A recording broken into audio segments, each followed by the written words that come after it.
ഒരിക്കൽ കൂടി കരമുയർത്തി ദൈവത്തെ മഹത്വപ്പെടുത്താം. ഹല്ലേലൂയ. വായിച്ച തിരുവെടുത്ത് ആദ്യം മലയാളത്തിൽ വായിക്കണം, പിന്നീട് തമിഴിലും വായിച്ച് സഹായിക്കണം. മിസ്രൈമിലെ നിക്ഷേപങ്ങളെക്കാൾ ക്രിസ്തുവിന്റെ നിന്ന വലിയ ധനമെന്ന് എണ്ണുകയും ചെയ്തു. வரும் பலன் மேல் நோக்கமாயிருந்து எகிப்தில் உள்ள பொக்கிஷங்களிலும் கிறிஸ்துவின் நிமித்தம் வரும் நிந்தையை அதிக பாக்கியம் என்று எண்ணினான். ക്രിസ്തുവിന്റെ നിന്ന വലിയ ധനം എന്ന് എണ്ണുകയും ചെയ്തു. നമ്മൾ മെനിഞ്ഞാന്ന് ഇത് ആ കുറുവാക്യം വായിച്ചത്. ഇതിനോട് ബന്ധപ്പെട്ടാണ് എബ്രായ ലേഖനത്തിൽ നിന്ന് ചില കാര്യങ്ങൾ നമ്മൾ ചിന്തിച്ചത്. വിശേഷിച്ച് ഇന്നലെയും മെനിഞ്ഞാന്നും രാത്രി യോഗങ്ങളിൽ 11-ാം അധ്യായത്തെ അടിസ്ഥാനപ്പെടുത്തി ഒരു ദൈവമൈതൽ വിശ്വാസ ജീവിതത്തിൽ എങ്ങനെയായിരിക്കണം, വിശ്വാസത്താൽ ജനിക്കുക, തുടർന്ന് ഓരോ ഘട്ടങ്ങളും വിശ്വാസത്താൽ, അങ്ങനെ വളർച്ചയും ആരാധനയും പാർപ്പിടവും യാത്രയും ശക്തിപ്പെടുന്നതും എല്ലാം വിശ്വാസത്താല. മരണകാലത്തിങ്കൽ അതും വിശ്വാസത്താൽ, മരിച്ചത് അതും വിശ്വാസത്താൽ, ഉയർക്കുന്നതും വിശ്വാസത്താൽ, നിത്യതയിലെത്തുന്നതും എല്ലാ അടിസ്ഥാനം വിശ്വാസമാണ്. അപ്പോൾ ആ കാര്യമാണ് നമ്മൾ 11-ാം അധ്യായത്തിൽ ചിന്തിച്ചു വന്നത്. കുറുവാക്യത്തിലേക്ക് വീണ്ടും കടന്നു വരികയാണ്. മിസ്രയീമിലെ നിക്ഷേപങ്ങളെക്കാൾ ക്രിസ്തുവിൻ്റെ നിന്ന വലിയ ധനമെന്ന് എണ്ണിച്ചു. ഈ വാക്യം വായിച്ചപ്പോൾ നിങ്ങൾക്ക് മനസ്സിലായി ഇത് ആരെ പറ്റിയാ അവിടെ പൗലോസ് പരാമർശിച്ചിരിക്കുന്നത്? ആരെ പറ്റിയാ? ആരെ പറ്റിയാന്ന് അത് ഉറക്കെ അങ്ങ് പറ. മോശെ. മോശയെ പറ്റിയാ ഇവിടെ രേഖപ്പെടുത്തിയിരിക്കുന്നത്. ഈ 11-ാം അധ്യായത്തിൽ ധാരാളം വിശ്വാസ വീരന്മാരുടെ പേരുകളാണ് പൗലോസ് രേഖപ്പെടുത്തിയിരിക്കുന്നത്. ഹാബേൽ മുതലുള്ള വിശ്വാസ വീരന്മാർ. ഹാബേല്, നോഹ, അബ്രഹാം, ഇസഖാക്ക്, യാക്കോബ്, യോസേപ്പ്, മോശെ, പിന്നെ ഇങ്ങോട്ട് ശമൂവേൽ എന്ന് പറയുന്ന പ്രവാചകൻ, ഗിദയോന്, ഇബ്താക്ക്, ബാരാക്ക്, ശിംശോൻ, ശാമുവേൽ ആദിയായ പ്രവാചകന്മാർ. ഇവരുടെ എല്ലാ പേരുകൾ ഈ 11-ാം അധ്യായത്തിൽ രേഖപ്പെടുത്തി. ഇതുപോലെ പേരുകൾ വെളിപ്പെടുത്തിയ അധ്യായം വിരളമാണ് പുതിയ നിയമത്തിൽ. യേശുക്രിസ്തുവിൻ്റെ ജനനത്തോട് ബന്ധപ്പെട്ട് പിതാക്കന്മാരുടെ പേരുകൾ പറയുന്നുണ്ട്. വിശ്വാസവീരന്മാരുടെ പേരുകൾ രേഖപ്പെടുത്തിയിരിക്കുന്ന ശ്രേഷ്ഠമേറിയ അധ്യായമാണ് 11-ാം അധ്യായം. അതിൽ നമ്മൾ വായിച്ച കുറുവാക്യത്തിൽ മോശയെ പറ്റിയാണ് പരാമർശിക്കുന്നത്. മോശയുടെ ജനനം മുതലുള്ള കാര്യം പൗലോസ് രേഖപ്പെടുത്തി വന്നിട്ട് പറയുകയാണ്. മോശയെ പറ്റി പറയുക, മോശ മിസ്രയീമിലെ നിക്ഷേപങ്ങളെക്കാൾ ക്രിസ്തുവിൻ്റെ നിന്ന വലിയ ധനമെന്ന് എണ്ണി. മോശ ഈ ക്രിസ്തുവിൻ്റെ നിന്ന വലിയ ധനം എന്ന് എണ്ണാൻ കാരണം, ആ കാരണം ചിന്തിക്കുന്നതിന് മുമ്പ് എന്തൊക്കെ മോശ വിട്ടു, വിടുന്നതിന് മുമ്പ് മോശ ആരായിരുന്നു, ഈ 3 പാഠമാണ് ഇന്ന് രാത്രി ചിന്തിക്കുന്നത്. വിടുന്നതിന് മുമ്പ് ആരായിരുന്നു, എന്തൊക്കെ വിട്ടു, വിടാനുള്ളതിൻ്റെ കാരണം, ഈ 3 കാര്യമാണ് ഇന്ന് രാത്രി ചിന്തിക്കുന്നത്. നമ്മുടെ ബഹുമാനപ്പെട്ട പാസ്റ്റർ, പേര് വിട്ടുപോകുന്നപ്പോൾ, അഗസ്റ്റിൻ നന്നായിട്ട് പാട്ട് പാടി, ക്ലാസിക്കല് നന്നായിട്ട് പാട്ട് പാടി. ഒറ്റയ്ക്കും പുള്ളി നന്നായിട്ട് പാടി. അവർ 2 പേരും കൂടെ നിന്നും പാടി, നമ്മളും പാടി. ഇങ്ങനെ പാടുമെന്ന് എനിക്കറിയത്തില്ലായിരുന്നു. ദൈവം തന്നെ അനുഗ്രഹിക്കട്ടെ. എനിക്ക് തോന്നുന്നു മെയ് മാസം അവിടെ 5 ദിവസത്തെ യോഗമാണെന്നാണ് തോന്നുന്നത്. അപ്പം ഇനി പറയാൻ എന്തെങ്കിലും വിട്ടുപോയാൽ, കർത്താവ് വരാൻ താമസിച്ചാൽ മെയ്യിൽ അവിടെ പറയും. അപ്പം ഇന്ന് രാത്രി നമ്മൾ ചിന്തിക്കാൻ പോകുന്ന കാര്യം, മോശ നേരത്തെ എങ്ങനെ ആയിരുന്നു, എന്തൊക്കെ വിട്ടതിൻ്റെ കാരണം. ഒരു ചെറിയ പഠനമാണ്. കുഞ്ഞ് കരയുമ്പം അതുമായിട്ട് വെളിയിലോട്ട് പോയി പാല് കൊടുക്കുവോ ബിസ്ക്കറ്റ് കൊടുക്കുവോ ഒക്കെ ചെയ്തിട്ട് പിണങ്ങി പിന്നെ പോവുകയും ചെയ്യരുത്. ശാന്തമാകുമ്പോൾ തിരിച്ചു വരികയും ചെയ്യണം. അപ്പോൾ ശ്രദ്ധിക്കുക, ചിലപ്പോൾ ചൂട് ഇത്രയും പേരിക്കുമ്പോൾ ചൂട് കുഞ്ഞിന് ചിലപ്പോൾ സഹിക്കാൻ പറ്റുകയില്ല. അതുകൊണ്ട് ഒരു കൊച്ചു ബാഗുമായിട്ട് നടക്കുന്നത്, അത് ആ ബാഗ് ഫ്ലാസ്കും എല്ലാം അങ്ങ് മേടിക്കില്ല. അത് മിക്കവാറും അവരും വെളിയിൽ പോകേണ്ടി വരും. മിസ്രയീമിലെ നിക്ഷേപങ്ങളെക്കാൾ ക്രിസ്തുവിൻ്റെ നിന്ന വലിയ ധനമെന്ന് മോശ എണ്ണി. അപ്പൊ ഇത് എണ്ണുന്നതിന് മുമ്പ് ആരായിരുന്നു? ഒരു ചെറിയ ആളല്ല മോശ. മോശയെ പറ്റി നമ്മൾ തിരുവചനം ധ്യാനിക്കുമ്പോൾ പഠിക്കുമ്പോൾ ഒന്ന്, അക്കാലത്ത് ജനിച്ച് ജീവിച്ച എല്ലാവരെക്കാളും മോശ സൗന്ദര്യത്തിൽ ഒന്നാമനായിരുന്നു. നല്ല സൗന്ദര്യമായിരുന്നു മോശയ്ക്ക്. മോശയുടെ സൗന്ദര്യത്തെ പറ്റി 3 പദങ്ങളാണ് വേദപുസ്തകത്തിൽ കൊടുത്തിരിക്കുന്നത്. 3 പദങ്ങൾ. മലയാളത്തിൽ, തമിഴിൽ എങ്ങനെയാണെന്ന് എനിക്കറിയാൻ പറ്റില്ല, തമിഴോടെ വായിക്കണം. അപ്പം എന്തെങ്കിലും ഭേദഗതി വരുത്തേണ്ടതാന്നേ വരുത്താം. മലയാളത്തിൽ 3 പദമാണ്. സുന്ദരൻ, സൗന്ദര്യമുള്ളവൻ, ദിവ്യ സുന്ദരൻ. 3 പദമാണ്. സുന്ദരൻ, സൗന്ദര്യമുള്ളവൻ, ദിവ്യ സുന്ദരൻ. നിങ്ങൾ 3 വാക്യം ഒന്ന് വായിച്ച്, ആദ്യം മലയാളത്തിൽ വായിക്കണം, പിന്നീട് തമിഴില്. പുറപ്പാട് പുസ്തകം 2-ാം അധ്യായത്തിന്റെ 2-ാം വാക്യം ആദ്യം വായിക്കണം.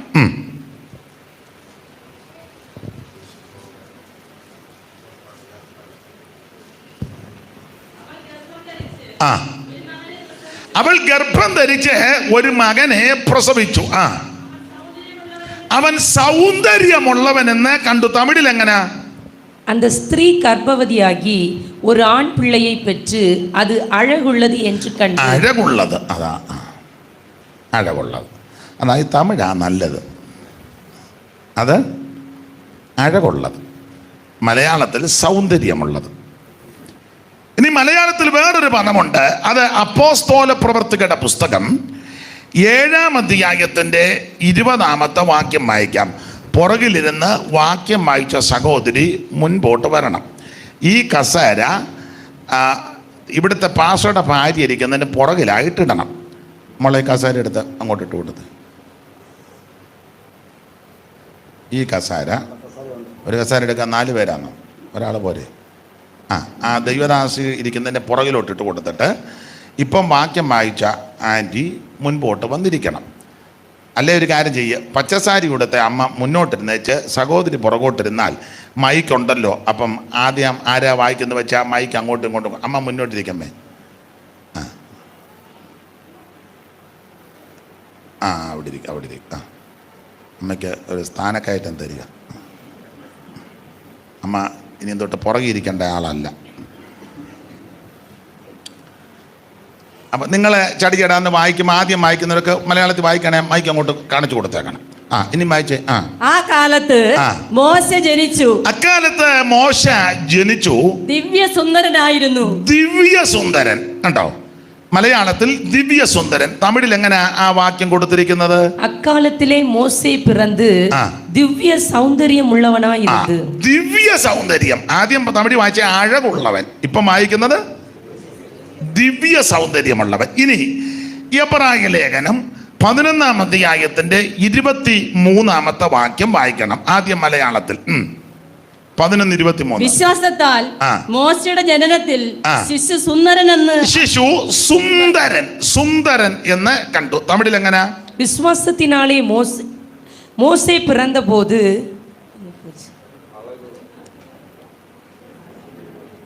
பிறந்தபோது அவனுடைய தாய் தகப்பன்மார் அவனை அழகுள்ள பிள்ளை என்று கண்டு. അഴകുള്ള പിള്ളை. അപ്പൊ എന്തായാലും തമിഴിലെ 2 സ്ഥലത്ത് അഴകെന്ന അല്ലേ, ഒരു സ്ഥലത്താണ് ദിവ്യ സുന്ദരൻ. അപ്പോൾ മലയാളത്തിലെ 3 പദങ്ങളാ: സുന്ദരൻ, സൗന്ദര്യമുള്ളവൻ, ദിവ്യ സുന്ദരൻ. അപ്പോൾ ഈ 3 വാക്യങ്ങൾ കൂടെ ചേർത്ത് പഠിച്ചാൽ അക്കാലത്ത് ജനിച്ച് ജീവിച്ച കുഞ്ഞുങ്ങളിൽ സൗന്ദര്യം കൊണ്ട് ഒന്നാമത്തെ വ്യക്തിയായിരുന്നു മോശ. ആദ്യം അതിൻ്റെ പാഠങ്ങൾ അങ്ങ് തന്നു വെച്ച് നമുക്ക് ചില ഭാഗത്തേക്ക് പോകാം. ഇനി മോശയുടെ രണ്ടാമത്തെ ഒരു പ്രത്യേകത, കുടുംബ ശ്രേഷ്ഠതയുള്ള വ്യക്തിയായിരുന്നു മോശ. ഒരു നല്ല കുടുംബത്തിൽ പിറന്നവനാ. നിങ്ങൾ ആ പുറപ്പാട് പുസ്തകം തന്നെ 2-ാം അധ്യായത്തിന്റെ 1-ാമത്തെ വാക്യം ഒന്ന് വായിച്ചാട്ടെ. 2:1. എന്നാൽ ലേവി കുടുംബത്തിലെ ഒരു പുരുഷൻ പോയി. മതി. അപ്പൊ ഒരു നല്ല കുടുംബത്തിൽ പിറന്നവനാ. ഏത് കുടുംബമാ? ലേവി കുടുംബം. ലേവി കുടുംബം. തമിഴിലും കൂടെ വായിച്ചോ. ദൈവത്തിനെ മഹത്വം. ലേവിயின் കുടുംബത്താരിൽ. ലേവി കുടുംബത്താരിൽ. അപ്പോൾ ലേവി കുടുംബത്തിൽപ്പെട്ട. അപ്പോൾ ഒന്ന്, മോശ സൗന്ദര്യത്തിൽ ഒന്നാമൻ. 2, ഒരു നല്ല കുടുംബ പശ്ചാത്തലം. ലേവി കുടുംബം. ലേവി കുടുംബം നല്ല കുടുംബത്തിൽപ്പെട്ട ആളാണ്. ഇനി 3, മോശയുടെ വിശേഷത, ചെറുപ്പത്തിലെ വിദ്യാഭ്യാസത്തിൽ 1-ാം സ്ഥാനത്തായിരുന്നു. വിദ്യാ നിപുണനായിരുന്നു മോശ. നമുക്കറിയാം, അപ്പോസ്തല പ്രവർത്തികളുടെ പുസ്തകം 7-ാം അധ്യായത്തിന്റെ 22-ാമത്തെ വാക്യം വായിക്കണം. അറിവുള്ള വാക്യമാ, വായിച്ചു. മോശെ മിസ്രയീമ്യരുടെ സകല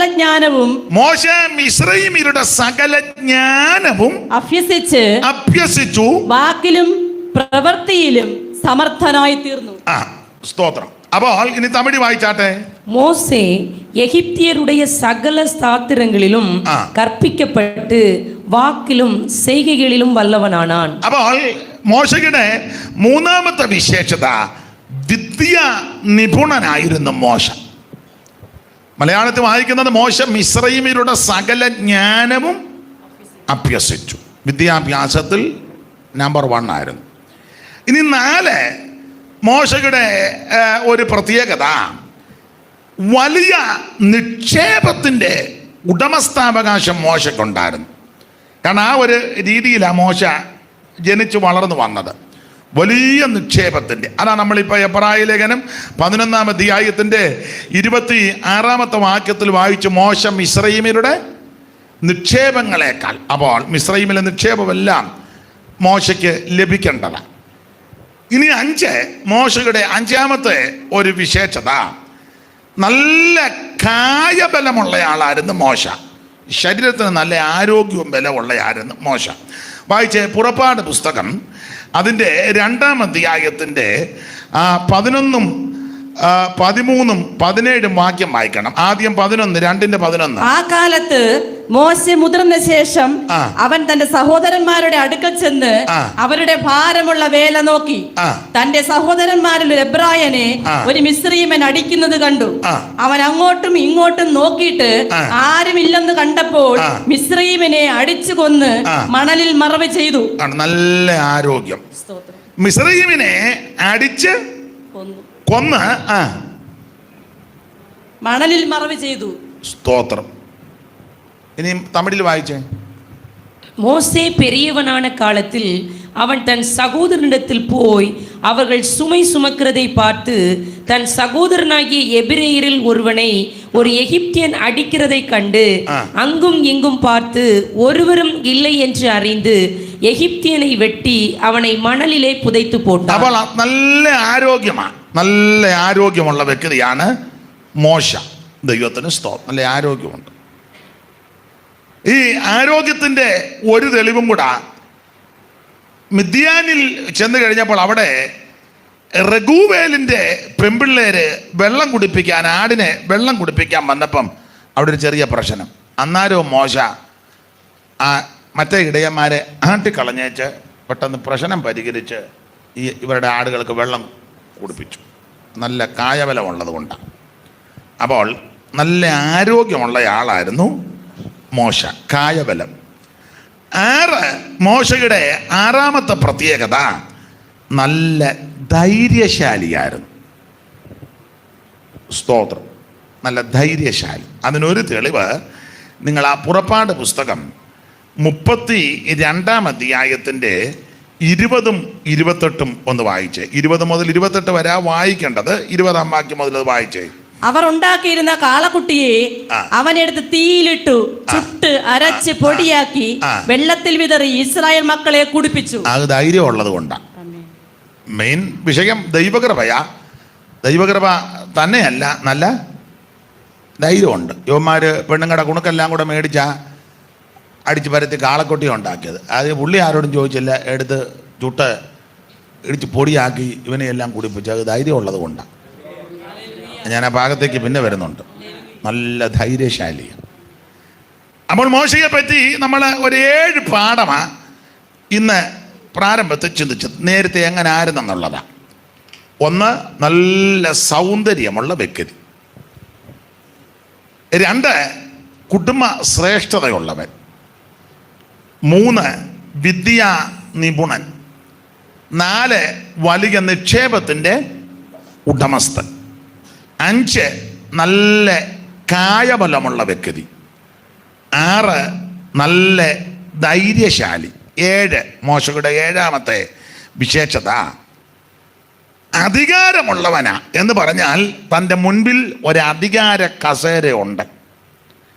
കാരണം എബ്രായ ലേഖനം 11-ാം അധ്യായത്തിൻ്റെ 25-ൽ വായിക്കുമ്പോൾ ഫറവോന്റെ പുത്രിയുടെ മകൻ എന്ന നാമത്തില എന്ന പേരിനാൽ അറിയപ്പെടുക. എന്ന് പറഞ്ഞാൽ നിലവിലുള്ള ഫറവോൻ നാട് നീങ്ങിയാൽ അടുത്ത ഒരു ഫറവോനായിട്ട് ആ സ്ഥാനത്ത് ആ കസാരയിൽ ഇരിക്കേണ്ട ആളും കൂടെ മോശ. നല്ല ഒരു അധികാര കസാര തൻ്റെ മുൻപിലുണ്ട്. സ്തോത്രം. ഇതാണ് മോശയുടെ ജീവിതത്തിൻ്റെ, മുൻകാല ജീവിതത്തിൻ്റെ ചില വിശേഷതകൾ. ഈ വിശേഷതകളൊക്കെ ഉണ്ടെങ്കിലും മോശ ചില കാര്യങ്ങൾ തീരുമാനിച്ചു. എനിക്ക് ഈ പറയപ്പെട്ട വിശേഷതകളൊന്നും ഞാൻ വലുതായിട്ട് കാണുന്നില്ല. ഞാൻ ക്രിസ്തുവിൻ്റെ നിന്നയാണ് വലിയ ധനമെന്നുണ്ടെന്നത്. ഇന്ന് രാത്രി എന്നെ കേൾക്കുന്ന എല്ലാവരും ദൂരത്തും ചാരത്തും ഒക്കെ ഇരുന്ന് കേൾക്കുന്നവര് മോശയെ പറ്റി ഒരു തീരുമാനമെടുക്കണം. എനിക്കിതൊന്നുമല്ല വലുത്, ഇതൊന്നും ഞാൻ വലുതായിട്ട് കാണുന്നില്ല. എനിക്ക് ഏറ്റവും ശ്രേഷ്ഠം ക്രിസ്തുവിൻ്റെ നിന്നയാണ്. അപ്പൊ ഈ ക്രിസ്തുവിൻ്റെ നിന്ന വലിയ ധനമെന്ന് മോശ എണ്ണിക്കഴിഞ്ഞപ്പോൾ മോശ ചില കാര്യങ്ങൾ വേണ്ടാന്ന് വെച്ചു. അതെന്തൊക്കെയാ വേണ്ടാന്ന് വെച്ചത്? നിങ്ങൾ 1 എബ്രായ ലേഖനം 11-ാം അധ്യായത്തിൻ്റെ 24 ഒന്ന് വായിച്ചേ. 11-24. വിശ്വാസത്താൽ മോശെ താൻ വളർന്നപ്പോൾ പാപത്തിന്റെ തൽക്കാലം പാപത്തിന്റെ തൽക്കാല ഭോഗം വേണ്ട എന്ന് വെച്ചു. വേണ്ട. 2, ദൈവജനത്തോട് കൂടെ അങ്ങ് ചേർന്നു. അല്ല, 24-ാം വാക്യത്തിലുണ്ടല്ലോ, ഇല്ലേ? കഷ്ടം അനുഭവിക്കുന്നത് തെരഞ്ഞെടുത്തു. ദൈവജനത്തോട് കൂടെ കഷ്ടം അനുഭവിക്കുന്നത്. അപ്പൊ 2, ദൈവജനത്തോട് കൂടെ അങ്ങ് ചേർന്നു. 1, പാപത്തിന്റെ തൽക്കാല ഭോഗം, ദൈവജനത്തോട് കൂടെ അങ്ങ് 3, കഷ്ടത തിരഞ്ഞെടുത്തു. സമ്പത്ത് ഇരിപ്പുണ്ട്, അത് വേണ്ട, എനിക്ക് കഷ്ടത മതി, അത് തിരഞ്ഞെടുത്തു. 4, ക്രിസ്തുവിൻ്റെ നിന്ന വലിയ ധനം എന്നെണ്ണി. അപ്പൊ ശ്രദ്ധിക്കുക, എന്താ മോശ ഈ പാപത്തിന്റെ തൽക്കാല ഭോഗം വേണ്ടാന്ന് വെച്ച് ദൈവജനത്തോട് കൂടെ ചേർന്ന് കഷ്ടത തിരഞ്ഞെടുത്ത് ക്രിസ്തുവിൻ്റെ നിന്ന വലിയ ധനമെന്ന് എണ്ണാൻ കാരണം? ആ ഭാഗത്തേക്ക് വരുന്നതിന് മുമ്പ് നമ്മൾ ആദ്യം എടുത്ത പാഠത്തിലെ ഈ ചില കാര്യങ്ങൾ ഉറപ്പിച്ചില്ല. 1, നല്ല സൗന്ദര്യമുള്ള വ്യക്തിയായിരുന്നു മോശ. മോശ ഈ സൗന്ദര്യത്തെ വലുതായി കണ്ടില്ല. അതിൻ്റെ കാരണവും കൂടെ പറയാം. അകൃത്യം നിമിത്തം ദൈവം മനുഷ്യനെ ശിക്ഷിക്കുമ്പോൾ അല്ലെങ്കിൽ ദണ്ഡിപ്പിക്കുമ്പോൾ അവൻ്റെ സൗന്ദര്യത്തെ പുഴുപോലെ ക്ഷയിപ്പിക്കും. അപ്പം മോശയ്ക്ക് മനസ്സിലായി ഈ സൗന്ദര്യം അത് വ്യർത്ഥമാണ്. വ്യർത്ഥമായിട്ടാണ് ഈ സൗന്ദര്യം വരുത്തുന്നത്, ഇല്ലയോ? മിണ്ടുന്നില്ലാരും. സൗന്ദര്യം എന്തിനാ വ്യർത്ഥമായിട്ട് വരുത്തുന്നത്? നിങ്ങൾ 1-2 വാക്യം വായിച്ചേ. സൗന്ദര്യം വരുത്താൻ ഒത്തിരി സാധനങ്ങളൊക്കെ കമ്പോളത്തിലുണ്ട്. ചിലതൊക്കെ നിങ്ങളുടെ കയ്യിലുണ്ട്. ചിലത് വാങ്ങാനായിട്ട് കാശില്ലാത്തത് കൊണ്ട് ചിലർ പരുവത്തിനിരിക്കുക. കാശ് കൈ കിട്ടുമ്പം തനി നിറം അപ്പോൾ ഉള്ള കാശിലൊക്കെ അഡ്ജസ്റ്റ് ചെയ്ത് നിൽക്കുക. കാശ് കണ്ടമാനം വന്നു കഴിയുമ്പോൾ സൗന്ദര്യം കൂട്ടാനുള്ള സാധനങ്ങൾ കമ്പോളത്തിൽ നിന്ന് വാങ്ങിച്ച് കൂട്ടി സൗന്ദര്യം വരുത്തും. പക്ഷേ അത് തിരുവചനം പഠിപ്പിക്കുന്നത് വ്യർത്ഥമായിട്ട് സൗന്ദര്യം വരുത്തുന്നെന്നാണ്. സ്തോത്രം. അങ്ങനെയല്ലയോ പുസ്തകത്തിൽ വായിക്കും? എങ്ങനെ? വ്യർത്ഥമായിട്ട് സൗന്ദര്യം വരുത്തുക. അപ്പോൾ ശ്രദ്ധിക്കുക, ദൈവമക്കൾ വ്യർത്ഥമായിട്ടുള്ള സൗന്ദര്യത്തിന് വലിയ വില കൊടുക്കരുത്. ദൈവത്തിന് മഹത്വം. നിങ്ങൾ ഒരു വാക്യം ഒന്ന് വായിച്ചേ. യെഹെസ്കേൽ പ്രവചനം 7-ാം അധ്യായത്തിൻ്റെ 19-20. സൗന്ദര്യം വരുത്തുന്നതിൽ ഒരു സാധനത്തിൻ്റെ പേരാണ് ഇവിടെ പറയുന്നത്. വേറെ ഒത്തിരി ഉണ്ട്, എല്ലാം പറയാൻ നേരമില്ല.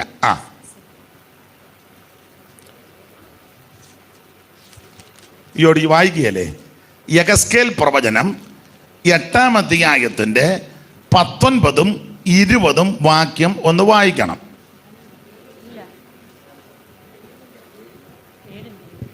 7-ാം അധ്യായത്തിന്റെ 7-ാം അധ്യായത്തിന്റെ 19-20 വാക്യം. യെഹെസ്കേൽ പ്രവചനം ഞാൻ 8 പറഞ്ഞേ, 7-ാം അധ്യായത്തിന്റെ 19-20 വാക്യം.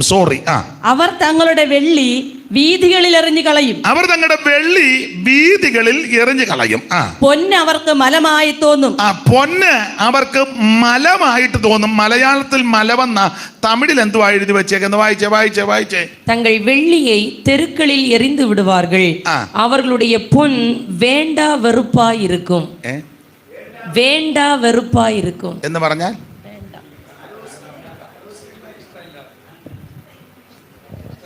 ഇഷ്ടമില്ല, അതിനോട് താല്പര്യമില്ല.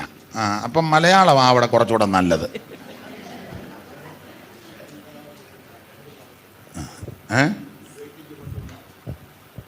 മലയാളത്തിൽ കൊടുത്തേക്കുന്നത് മലം. അത് വേണ്ടാന്ന്. അത് അമ്മാമ്മയോടും പറയണം വേണ്ടാന്ന്. സ്തോത്രം. ഞാൻ പറയാം. ഞാൻ പറയാം അവിടെ ബേസ്റ്റാ. അതാ അമ്മാമ്മ എന്ത് ചെയ്യാതോ. നല്ല ഭക്ഷണമാണ് ഉണ്ടാക്കി തരുന്നത്, എന്നാലും ഇത് പറയാതിരിക്കാനൊക്കത്തില്ല. അമ്മാമ്മയോട് തന്നെയല്ല, എല്ലാ അമ്മാമ്മമാരോടും. ഒന്നുകൂടെ വായിച്ചു. അവർ തങ്ങളുടെ വെള്ളി വീഥികളിൽ എറിഞ്ഞു കളയും. പിന്നെ പൊന്ന് അവർക്ക് മലമായി തോന്നും. അവരുടെ വെള്ളിക്കും പൊന്നിനും യഹോവയുടെ കോപ ദിവസത്തിൽ അവരെ വിടുവിപ്പാൻ കഴിയുകയില്ല. അതിനാൽ അവരുടെ വിശപ്പടങ്ങുകയുമില്ല, അവരുടെ വയറ് നിറയുകയും ഇല്ല. അത് അവർക്ക് അകൃത്യഹേതുവായിരുന്നുവല്ലോ. എങ്ങനെ നന്നായിട്ട് വായിച്ചോ. ശരിയാ. അതുകൊണ്ട് അല്ലല്ല, അത് അവർക്ക് അകൃത്യഹേതുവായിരുന്നുവല്ലോ. അതുകൊണ്ടുള്ള ആഭരണങ്ങളുടെ ഭംഗി അവർ ഡംഭത്തിനായിട്ട് അവർ പ്രയോഗിച്ചു. അതുകൊണ്ട് അവർ തങ്ങൾക്ക് മ്ലേച്ഛ വിഗ്രഹങ്ങളെയും മലിനബിംബങ്ങളെയും ഉണ്ടാക്കി. ആകയാൽ ഞാൻ അത് അവർക്ക് മലമാക്കിയിരിക്കുന്നു. പിന്നെ ഞാനത് അന്യന്മാരുടെ കയ്യിൽ കവർച്ചയായും. മതി. അപ്പോൾ ഈ ഭാഗത്ത് സൗന്ദര്യം വരുത്താനുള്ള ഒരു ഉപാധിയാണ് ആഭരണം, അല്ലേ? മിണ്ടുന്നില്ല.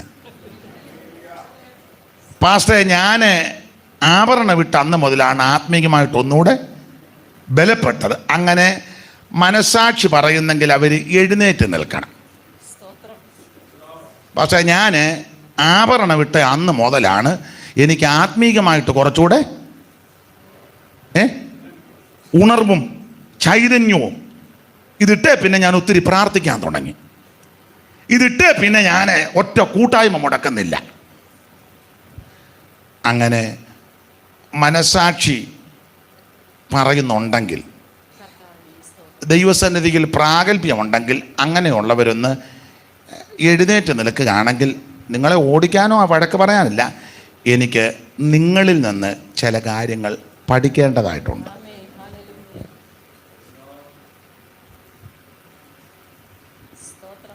ആരുമില്ല. അപ്പോൾ ഈ ഭാഗത്തെ വചനത്തിൻ്റെ അടിസ്ഥാനത്തിൽ ഇത് അകൃത്യഹേതുവാണ്. ഈ അകൃത്യഹേതുവാകുന്ന ഈ സാധനം ഇനി ഉപയോഗിക്കണോ ഉപയോഗിക്കണ്ടയോ, ധരിക്കണോ ധരിക്കേണ്ടായോ എന്ന് നിങ്ങൾ തീരുമാനിച്ചാൽ മതി. ഞാൻ നിങ്ങളുടെ കമ്മലിൻ്റെ കൊട ഊരാൻ വന്ന ആളല്ല.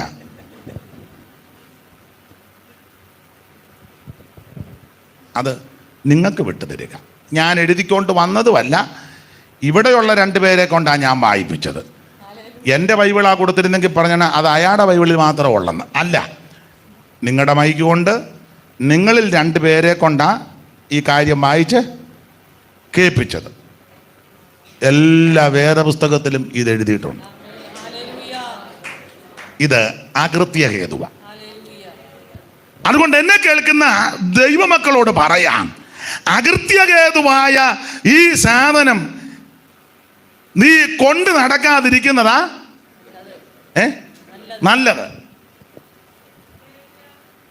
ആരേലും ബോധമുള്ളവൻ കഞ്ചാവുമായിട്ട് നടറോഡിൽ കൂടെ പേടിയില്ലാതെ പോവോ?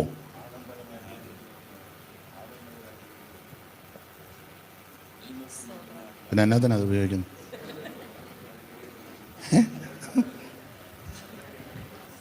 സ്തോത്രം. ഇത് അകൃത്യഹേതുവാണ്. അപ്പൊ അകൃത്യഹേതുവായ ഈ സാധനം ഉപേക്ഷിക്കുന്നതാ നല്ലത്. നിങ്ങൾ ഏതാണ്ട് പറഞ്ഞല്ലോ രണ്ടുപേരോട്. സ്തോത്രം. ആട്ടെ, അതൊരു വിഷയം. അവിടെ ഇതൊക്കെ അവനവൻ തീരുമാനിക്കേണ്ട കാര്യമാണ്. ഞാൻ വചനം അങ്ങ് പറയുന്നതേ ഉള്ളൂ. തീരുമാനമെടുക്കേണ്ടതും ദൈവസന്നിധിക്ക് പ്രാഗൽഭ്യത്തോടെ നിൽക്കുന്നത് അവനവനാ ദൈവമായിട്ട്. പക്ഷെ ഇത് പറയണമെന്നുള്ളത് എന്നെ ഏൽപ്പിച്ച ശുശ്രൂഷയാണ്. അത് അനുസരിക്കുവോ അനുസരിക്കാതിരിക്കുവോ, അംഗീകരിക്കുവോ അംഗീകരിക്കാതിരിക്കുവോ, അത് അവനവൻ തീരുമാനിക്കണം. ഇത് പറഞ്ഞെന്നോർത്ത് നിങ്ങൾ എന്നോട് മിണ്ടാതിരിക്കരുത്. എന്നെ കാണുമ്പോൾ മുഖം വെട്ടിച്ച് പോകരുത്. സ്തോത്രം. ആവശ്യമില്ലാത്തൊന്നും വിളിച്ച് പറയരുത്. സ്തോത്രം. അയാളിപ്പോൾ സ്വർഗത്തിൽ നിന്ന് ഇറങ്ങി വന്നേക്കുന്ന ഒന്നും ആവശ്യമില്ലാത്ത ഒന്നും പറയരുത്. അതൊക്കെ അവനവൻ തീരുമാനിച്ചോണം. പറയുക എന്നുള്ളത് ശുശ്രൂഷകനാകുന്ന ഞങ്ങളെ ഭരമേൽപ്പിച്ച കാര്യമാണ്. അപ്പോൾ സൗന്ദര്യം അത് വ്യർത്ഥമാണ്. അപ്പൊ സൗന്ദര്യം വരുത്താൻ ധാരാളം ഉപാധികളുണ്ട്. അതിലൊരു ഉപാധിയാണ് ആഭരണം. അല്ലേ? ആഭരണം സൗന്ദര്യം വരുത്താൻ അല്ലയോ? അമ്മാമ്മയെ കണ്ടാൽ കുറച്ചുകൂടെ ഒരു ഇട്ട് കഴിഞ്ഞപ്പോൾ കുറച്ചുകൂടെ ഒരു ഇപ്പോൾ ഇച്ചിരി മിടുക്കിയാന്ന് തോന്നുന്നു. നിങ്ങൾ ചിലർ ചിന്തിക്കുക, ദൈവമേ ഈ 3 ദിവസത്തെ യോഗത്തിൽ ഇന്നാ വന്നതും അയാൾ എന്നതാ ഞാൻ പറഞ്ഞതാ പോകണ്ട, മഴക്കാറ് കൊണ്ട് പോകണ്ടെന്ന് പറഞ്ഞതാ. അന്നേരം അച്ചായൻ പറഞ്ഞു, വാടി ഇന്ന് തീരുക, നമുക്ക് ഇന്നേലും ഒന്ന് പോകാം. വന്നിരുന്നപ്പം മുന്നോട്ട് കയറ്റി ഞാൻ വന്ന് ഫ്രണ്ടിൽ വരുന്നു. ദൈവമേ ഇതെന്തൊരു ആരും പിണങ്ങരുത്, പരിഭവപ്പെടുകയൊന്നും ചെയ്യരുത്. ഞാൻ വേദപുസ്തകത്തിലെ കാര്യം പറഞ്ഞെന്നേ ഉള്ളൂ. സ്തോത്രം. തീരുമാനമെടുക്കേണ്ടത് അവനവനവൻ. ദൈവത്തിന് മഹത്വം. അപ്പൊ ഇത് അകൃത്യഹേതുവാ. അത് ഡംബത്തിനായിട്ട് അവര് വ്യർത്ഥമായിട്ട് സൗന്ദര്യം ഉണ്ടാക്കാനാ. ഇനി നിങ്ങളാണ്ട ഹഗ്ഗായി പ്രവചനം ഒന്നെടുത്തേ. ഹഗ്ഗായി പ്രവചനം അതിൻ്റെ 2-ാം അധ്യായത്തിൻ്റെ 8-ാമത്തെ വാക്യം ഒന്ന് വായിച്ച് സഹായിച്ചാട്ടെ.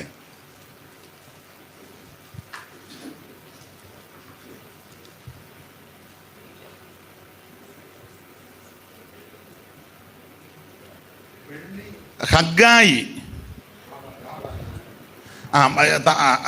തമിഴിലെങ്ങനാ വായിക്ക്? வெள்ளியும் என்னுடையது, வெள்ளியும் என்னுடையது, பொன்னும் என்னுடையது என்று சேனைகளின் கர்த்தர் சொல்லுகிறார். അപ്പോൾ ഈ ഭാഗം പഠിക്കുമ്പോൾ മലയാളത്തിൽ കൊടുത്തിരിക്കുന്നത് വെള്ളി എനിക്കുള്ളത്, പൊന്നും എനിക്കുള്ളത് എന്ന് സൈന്യങ്ങളുടെ യഹോവയുടെ അരുളപ്പാട്. എന്ന് പറഞ്ഞാൽ വെള്ളിയും പൊന്നുമെല്ലാം അത് അവിടുത്തേക്കുള്ളതാണെന്നാണ് ഇവിടെ എഴുതിയിരിക്കുന്നത്. അപ്പം അതിന് മറുവശം നമുക്കുള്ളതല്ല. നമുക്കുള്ളത് നമ്മൾ എടുത്താൽ പോരെ?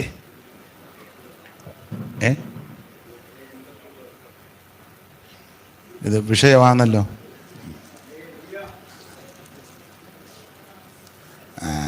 വേറെ വാക്യമുണ്ട്, ഞാൻ തരാം. അവിടെ ഇരിക്കും, അവിടെ ഇരി. ഇത് ദൈവത്തിനുള്ളതാ. അപ്പൊ ദൈവത്തിനുള്ളത് നമ്മൾ ഉപയോഗിക്കാതിരിക്കുന്നതാ നല്ലത്. കർത്താവ് അങ്ങനെയല്ല പറഞ്ഞേ, കൈസർക്കുള്ളത് കൈസർക്ക്, ദൈവത്തിനുള്ളത് ദൈവത്തിന്.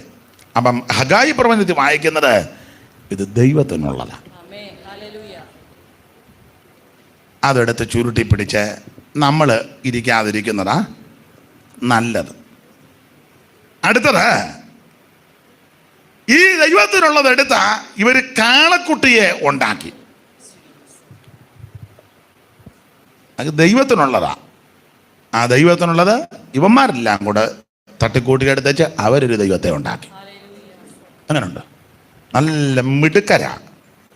ഇത് ദൈവത്തിനുള്ളതാ, ദൈവത്തിനുള്ളതാന്ന് പറഞ്ഞിട്ട് ഇവന്മാരതെല്ലാം കൂടെ തട്ടിക്കൂട്ടിയെടുത്ത് വേറൊരു ദൈവത്തെ ഉണ്ടാക്കി. എന്നുവെച്ചാൽ വിളിച്ചു കൂവി, ഇസ്രായേലേ, ഇത് നിന്നെ മിസ്രയീമിൽ നിന്ന് കൊണ്ടുവന്ന നിന്റെ ദൈവം. എല്ലാം കിടന്ന് ചാടുകയും തുള്ളുകയും ചെയ്യുക. നിങ്ങളിൽ ചിലരുടെ മുഖഭാവം മാറുകയും വന്നപ്പോഴുള്ള സന്തോഷം ഇല്ലാതാകുകയും ചെയ്തത് ഞാൻ കണ്ടു. ചിലർക്ക് ഇറങ്ങി പോകാനൊക്കുമോ, പോകാതിരിക്കാൻ പറ്റുമോ? ചിലര് ചിന്തിക്കുന്നത് നമ്മൾ പെട്ടുപോയി, ഇനി മേലിൽ ഇവരൊരു യോഗത്തിന് വിളിച്ചാൽ വരത്തില്ല. അല്ലെങ്കിൽ ചോദിക്കും, ഇന്നാൾ വന്ന അയാളാണോ പിന്നെയും വരുന്നെന്ന്. നിങ്ങൾ പിണങ്ങരുത്. നോഹയെ ഏൽപ്പിച്ചത് വെള്ളപ്പൊക്കം വരുന്നത് പറയണം.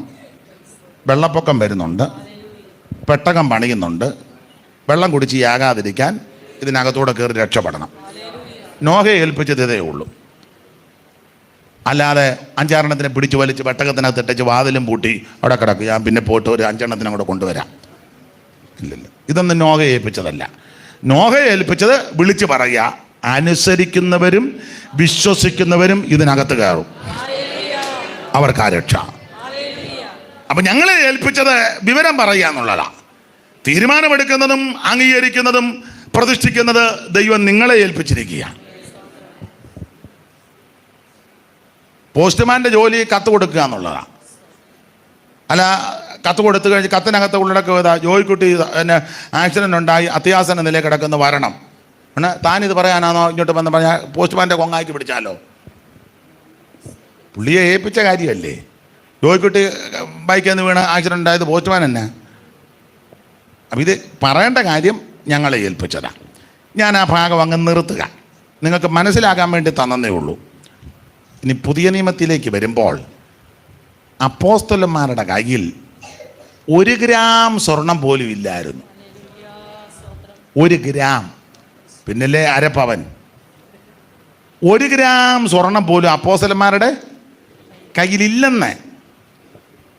ഒന്നെങ്കിൽ പത്രോസും യോഹന്നാനും ഒക്കെ കള്ളന്മാരാ, കള്ളം പറഞ്ഞു, അല്ലെങ്കിൽ അവരുടെ കയ്യിലില്ല. കാരണം അങ്ങനെയാണല്ലോ അവർ പറഞ്ഞത്, വെള്ളിയും പൊന്നും. വായിച്ചേ നിങ്ങൾക്ക് ചിലർക്ക് ഡൗട്ട്. വായിച്ചോ, അറിവുള്ള വാക്യമാണല്ലോ, വായിച്ചോ. വായിക്കേ. அப்பொழுது பேதுரு, வெள்ளியும் பொன்னும் என்னிடத்தில் இல்லை. വെള്ളിയും പൊന്നും என்னிடத்தில் இல்லை എന്ന് പറഞ്ഞാൽ എൻ്റെ കയ്യിലില്ല. ഇല്ല.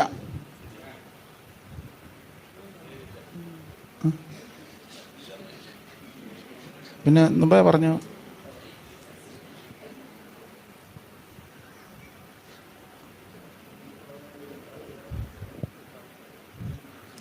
വെള്ളിയും പൊന്നും ഇല്ല.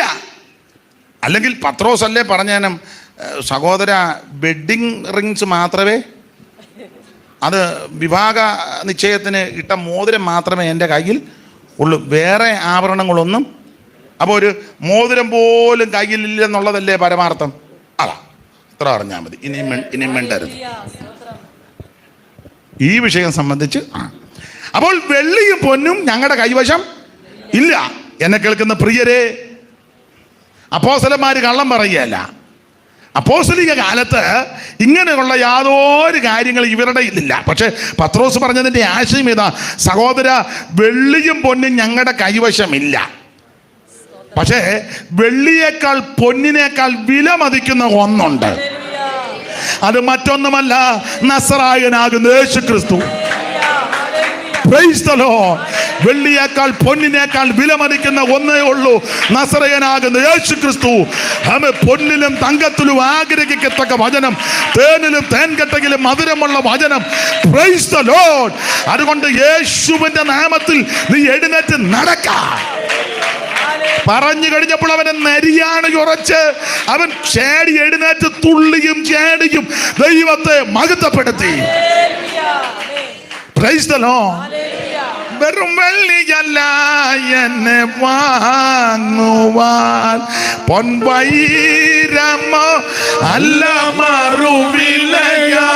വെറും വെള്ളിയല്ല എന്നെ വാങ്ങുവാൻ, പൊൻവൈരമോ അല്ല മറുവിലയാ.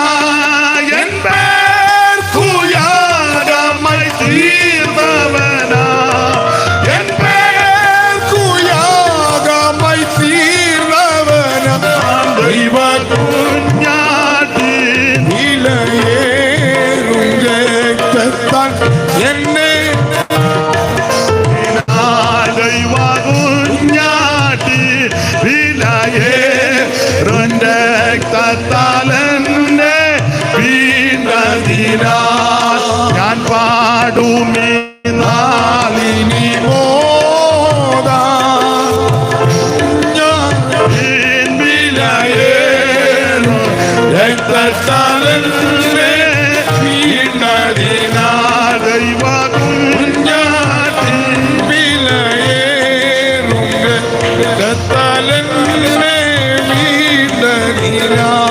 കരമുയർത്തി ദൈവത്തെ സ്തുതിച്ചാട്ടെ. നിങ്ങളെ വീണ്ടെടുത്തിരിക്കുന്നത് പൊന്ന്, വെള്ളി മുതലായ അഴിഞ്ഞു പോകുന്ന വസ്തുക്കളെ കൊണ്ടല്ല. അപ്പൊ ആ വാക്യത്തിന്റെ വെളിച്ചത്തിൽ ഇതെല്ലാം അഴിഞ്ഞു പോകുന്നതാ. അതുകൊണ്ടല്ല വീണ്ടെടുത്തിരിക്കുന്നത്, നിർദോഷവും നിഷ്കളങ്കവുമായ കുഞ്ഞാടിന്റെ വിലയേറിയ രക്തത്താലാണ്. യേശു ക്രിസ്തുവിന്റെ രക്തത്താലാണ് നമ്മളെ വീണ്ടെടുത്തിരിക്കുന്നത്, വിലയ്ക്ക് വാങ്ങിയിരിക്കുന്നത്. ആകയാൽ ആ രക്തത്താൽ നമുക്ക് ജയമുണ്ട്. അപ്പൊ ശ്രദ്ധിക്കുക, ഇത് ചുട്ട് അരച്ച് ഇവരെ എല്ലാം കുടിപ്പിച്ചു. ഇനി ആ പുറപ്പാട് പുസ്തകം താഴോട്ട് പഠിച്ചു വരുമ്പോൾ ഈ സംഭവത്തിന് ശേഷം പിന്നീട് കൃപയുള്ള ദൈവഭയമുള്ള ആരും പിന്നിത് ധരിച്ചില്ലെന്ന. ആ പുറപ്പാട് പുസ്തകം 33-ാം അധ്യായത്തിന്റെ 1 മുതൽ 4 വരെ ഒന്ന് വായിച്ചു. അനന്തരം യഹോവ മോശയോട് കൽപ്പിച്ചത് എന്തെന്നാൽ, നീയും മിസ്രയീം ദേശത്ത് നിന്ന് നീ കൊണ്ടുവന്ന ജനവും ഇവിടെ നിന്ന് പുറപ്പെട്ട് നിന്റെ സന്തതിക്ക് കൊടുക്കുമെന്ന് ഞാൻ അബ്രഹാമിനോടും ഇസഹാക്കിനോടും യാക്കോബിനോടും സത്യം ചെയ്ത ദേശത്തേക്ക്, പാലും തേനും ഒഴുകുന്ന ദേശത്തേക്ക് തന്നെ പോകുവിൻ. ഞാനൊരു ദൂതനെ നിനക്ക് മുമ്പായി അയക്കും. കനാന്യൻ, അമരോന്യൻ, പെരിസ്യൻ, 33-ന്റെ വായിച്ചോ. പെരിസ്യൻ, ഹിവ്യൻ, യെബൂസ്യൻ എന്നിവരെ ഞാൻ ഓടിച്ചു കളയും. അടുത്തത്, വഴിയിൽ വെച്ച് ഞാൻ നിന്നെ നശിപ്പിക്കാതിരിക്കേണ്ടതിന് ഞാൻ നിന്റെ നടുവിൽ നടക്കുകയില്ല. ഞാൻ നിന്റെ നടുവിൽ നടക്കത്തില്ല. ഞാൻ വഴിയിൽ വെച്ച് നിന്നെ നശിപ്പിക്കാതിരിക്കേണ്ടതിന് നിന്റെ നടുവിൽ ഞാൻ നടക്കത്തില്ല. കാരണം നീ ദുശാഠ്യമുള്ള ജനമാകുന്നു. അടുത്തത്, ദോഷകരമായ ഈ വചനം കേട്ടപ്പോൾ ജനം ദുഃഖിച്ചു, ആരും തന്റെ ആഭരണം ധരിച്ചതുമില്ല. ഈ വചനം കേട്ടപ്പോൾ പിന്നെ ആരും ആഭരണം ധരിച്ചില്ല. ധരിച്ചുമില്ല. അടുത്ത വാക്യമായിര്, നിങ്ങൾ ദുശാഠ്യമുള്ള ജനമാകുന്നു. ഞാൻ ഒരു നിമിഷ നേരം നിന്റെ നടുവിൽ നടന്നാൽ നിന്നെ സംഹരിച്ചു കളയും. അതുകൊണ്ട് ഞാൻ നിന്നോട് എന്ത് ചെയ്യണമെന്ന് ആകയാൽ അതുകൊണ്ട് ഞാൻ നിന്നോട് എന്ത് ചെയ്യണമെന്ന് അറിയേണ്ടതിന് നീ നിന്റെ ആഭരണം നീക്കിക്കളക. ഇത് അനീഷ്കാവാലം പറഞ്ഞ കാര്യമല്ല, യഹോവയായ ദൈവം നേരിട്ട് പറഞ്ഞ കാര്യമാണ്. നിങ്ങളുടെ ഇരിപ്പ് കണ്ടിട്ട് ഞാൻ പറഞ്ഞതുപോലെ അല്ല, ഞാൻ പറഞ്ഞ കാര്യമല്ല, യഹോവയായ ദൈവം നേരിട്ട് പറയുകയാ. തങ്കമ്മേ നീ ഇച്ചിരി ഇട്ടോ, ബാക്കിയല്ല നീക്കിക്കളക. അങ്ങനല്ല. ഒന്നുകൂടെ ആ വാക്യം വായിച്ചേ. അതുകൊണ്ട് ഞാൻ നിന്നോട് എന്ത് ചെയ്യണമെന്ന് അറിയേണ്ടതിന് നീ നിന്റെ ആഭരണം നീക്കിക്കളക. ആഭരണം നീക്കിക്കളക. ഇത് കർക്കശമായിട്ട് ദൈവം പറഞ്ഞിരിക്കുക. നീക്കിക്കളക. ആട്ടെ, വിശദീകരിക്കുന്നൊന്നുമില്ല, നിങ്ങൾ അങ്ങ് മനസ്സിലാക്കിക്കൊണ്ടാ മതി. ഞാനിപ്പോൾ ഇത് പറയാൻ കാരണം, ഇത് പറയാനായിട്ടൊന്നും അല്ല പ്രസംഗ വിഷയം എടുത്തത്. സന്ദർഭം വന്നു, മുഖാന്തിരം വന്നു, അപ്പോൾ ഇത് പറയുക. അങ്ങനെയാണല്ലോ ആത്മീക ശുശ്രൂഷ. നിങ്ങളിപ്പോൾ ചിന്തിക്കുക, ഇത് കേൾക്കാനാണോ ഞങ്ങൾ ഇങ്ങോട്ട് വന്ന്? ഇതും കേൾക്കണം. സ്തോത്രം. ആഭരണം നീക്കിക്കളക. ഇതിനു മുമ്പ് ഒരു സംഭവം ഉണ്ടായി. യാക്കോബ് ഇതെല്ലാം കൂടെ കുഴിച്ചിട്ടു. യാക്കോബ്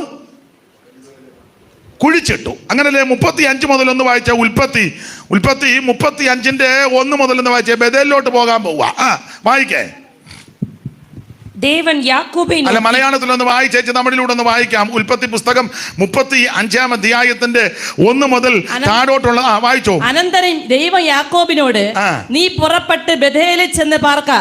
നിന്റെ സഹോദരനായ ഏശാവിന്റെ മുമ്പിൽ നിന്ന് നീ ഓടിപ്പോകുമ്പോൾ നിനക്ക് പ്രത്യക്ഷനായ ദൈവത്തിന് അവിടെ ഒരു യാഗപീഠം ഉണ്ടാക്കുക എന്ന് കൽപ്പിച്ചു. അപ്പോൾ യാക്കോബ് തന്റെ കുടുംബത്തോടും കൂടെയുള്ള എല്ലാവരോടും നിങ്ങളുടെ ഇടയിലുള്ള അന്യദേവന്മാരെ നീക്കിക്കളഞ്ഞ് നിങ്ങളെ ശുദ്ധീകരിച്ച് വസ്ത്രം മാറുവിൻ. നാം പുറപ്പെട്ട് ബേഥേലിലേക്ക് പോകാം. എന്റെ കഷ്ടകാലത്ത് എന്റെ പ്രാർത്ഥന കേൾക്കുകയും ഞാൻ പോയ വഴിയിൽ എന്നോട് കൂടെ ഇരിക്കുകയും ചെയ്ത ദൈവത്തിന് ഞാൻ അവിടെ ഒരു യാഗപീഠം ഉണ്ടാക്കുമെന്ന് പറഞ്ഞു. അങ്ങനെ അവർ തങ്ങളുടെ പക്കലുള്ള അന്യദേവന്മാരെ ഒക്കെയും കാതുകളിലെ കുണുക്കുകളെയും യാക്കോബിന്റെ പക്കൽ കൊടുത്തു. യാക്കോബ് അവയെ ശെഖേമിനരികെയുള്ള കരുവേലകത്തിന് കീഴിൽ കുഴിച്ചിട്ടു. സ്തോത്രം. അപ്പൊ ഇത് ബേഥേലിലെ യാത്രയ്ക്ക് പറ്റുകയല്ല. ബേഥേലിലെ ആരാധനയ്ക്കും ഇത് പറ്റുകയല്ല. സുക്കോത്തിലെ പ്രൈസ് ആൻഡ് വർഷിപ്പിനും ആരാധനയ്ക്കും ഇതൊക്കെ പറ്റും. സുക്കോത്ത് വർഷിപ്പ് ലീഡർ അത് പറ്റും. മനസ്സിലാകുന്നില്ല. സുക്കോത്ത് കൊയർ ടീം അവർക്കിത് പറ്റും. പക്ഷെ ബേഥേലിലെ ആരാധനയ്ക്ക് ഇത് പറ്റുകയല്ല. അതാ യാക്കോബ് പറഞ്ഞ, നാം പുറപ്പെട്ട് ബേഥേലിലെ എല്ലാവരും നമുക്ക് ബേഥേലിൽ പോകാം. നമ്മളിപ്പോൾ പഠിച്ച് കിടക്കുക. അതാ ഈ പ്രശ്നങ്ങളെല്ലാം ഉണ്ടാകുന്നേ.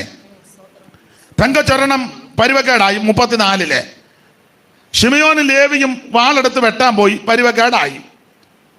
കുടുംബത്തിൽ പ്രശ്നങ്ങൾ നടക്കുക. അപ്പൊ യാക്കോബിന് മനസ്സിലായി ഈ പ്രശ്നങ്ങളെല്ലാം വരാൻ കാരണം ബേഥേലിൽ പോകാത്തത് കൊണ്ടാണ്.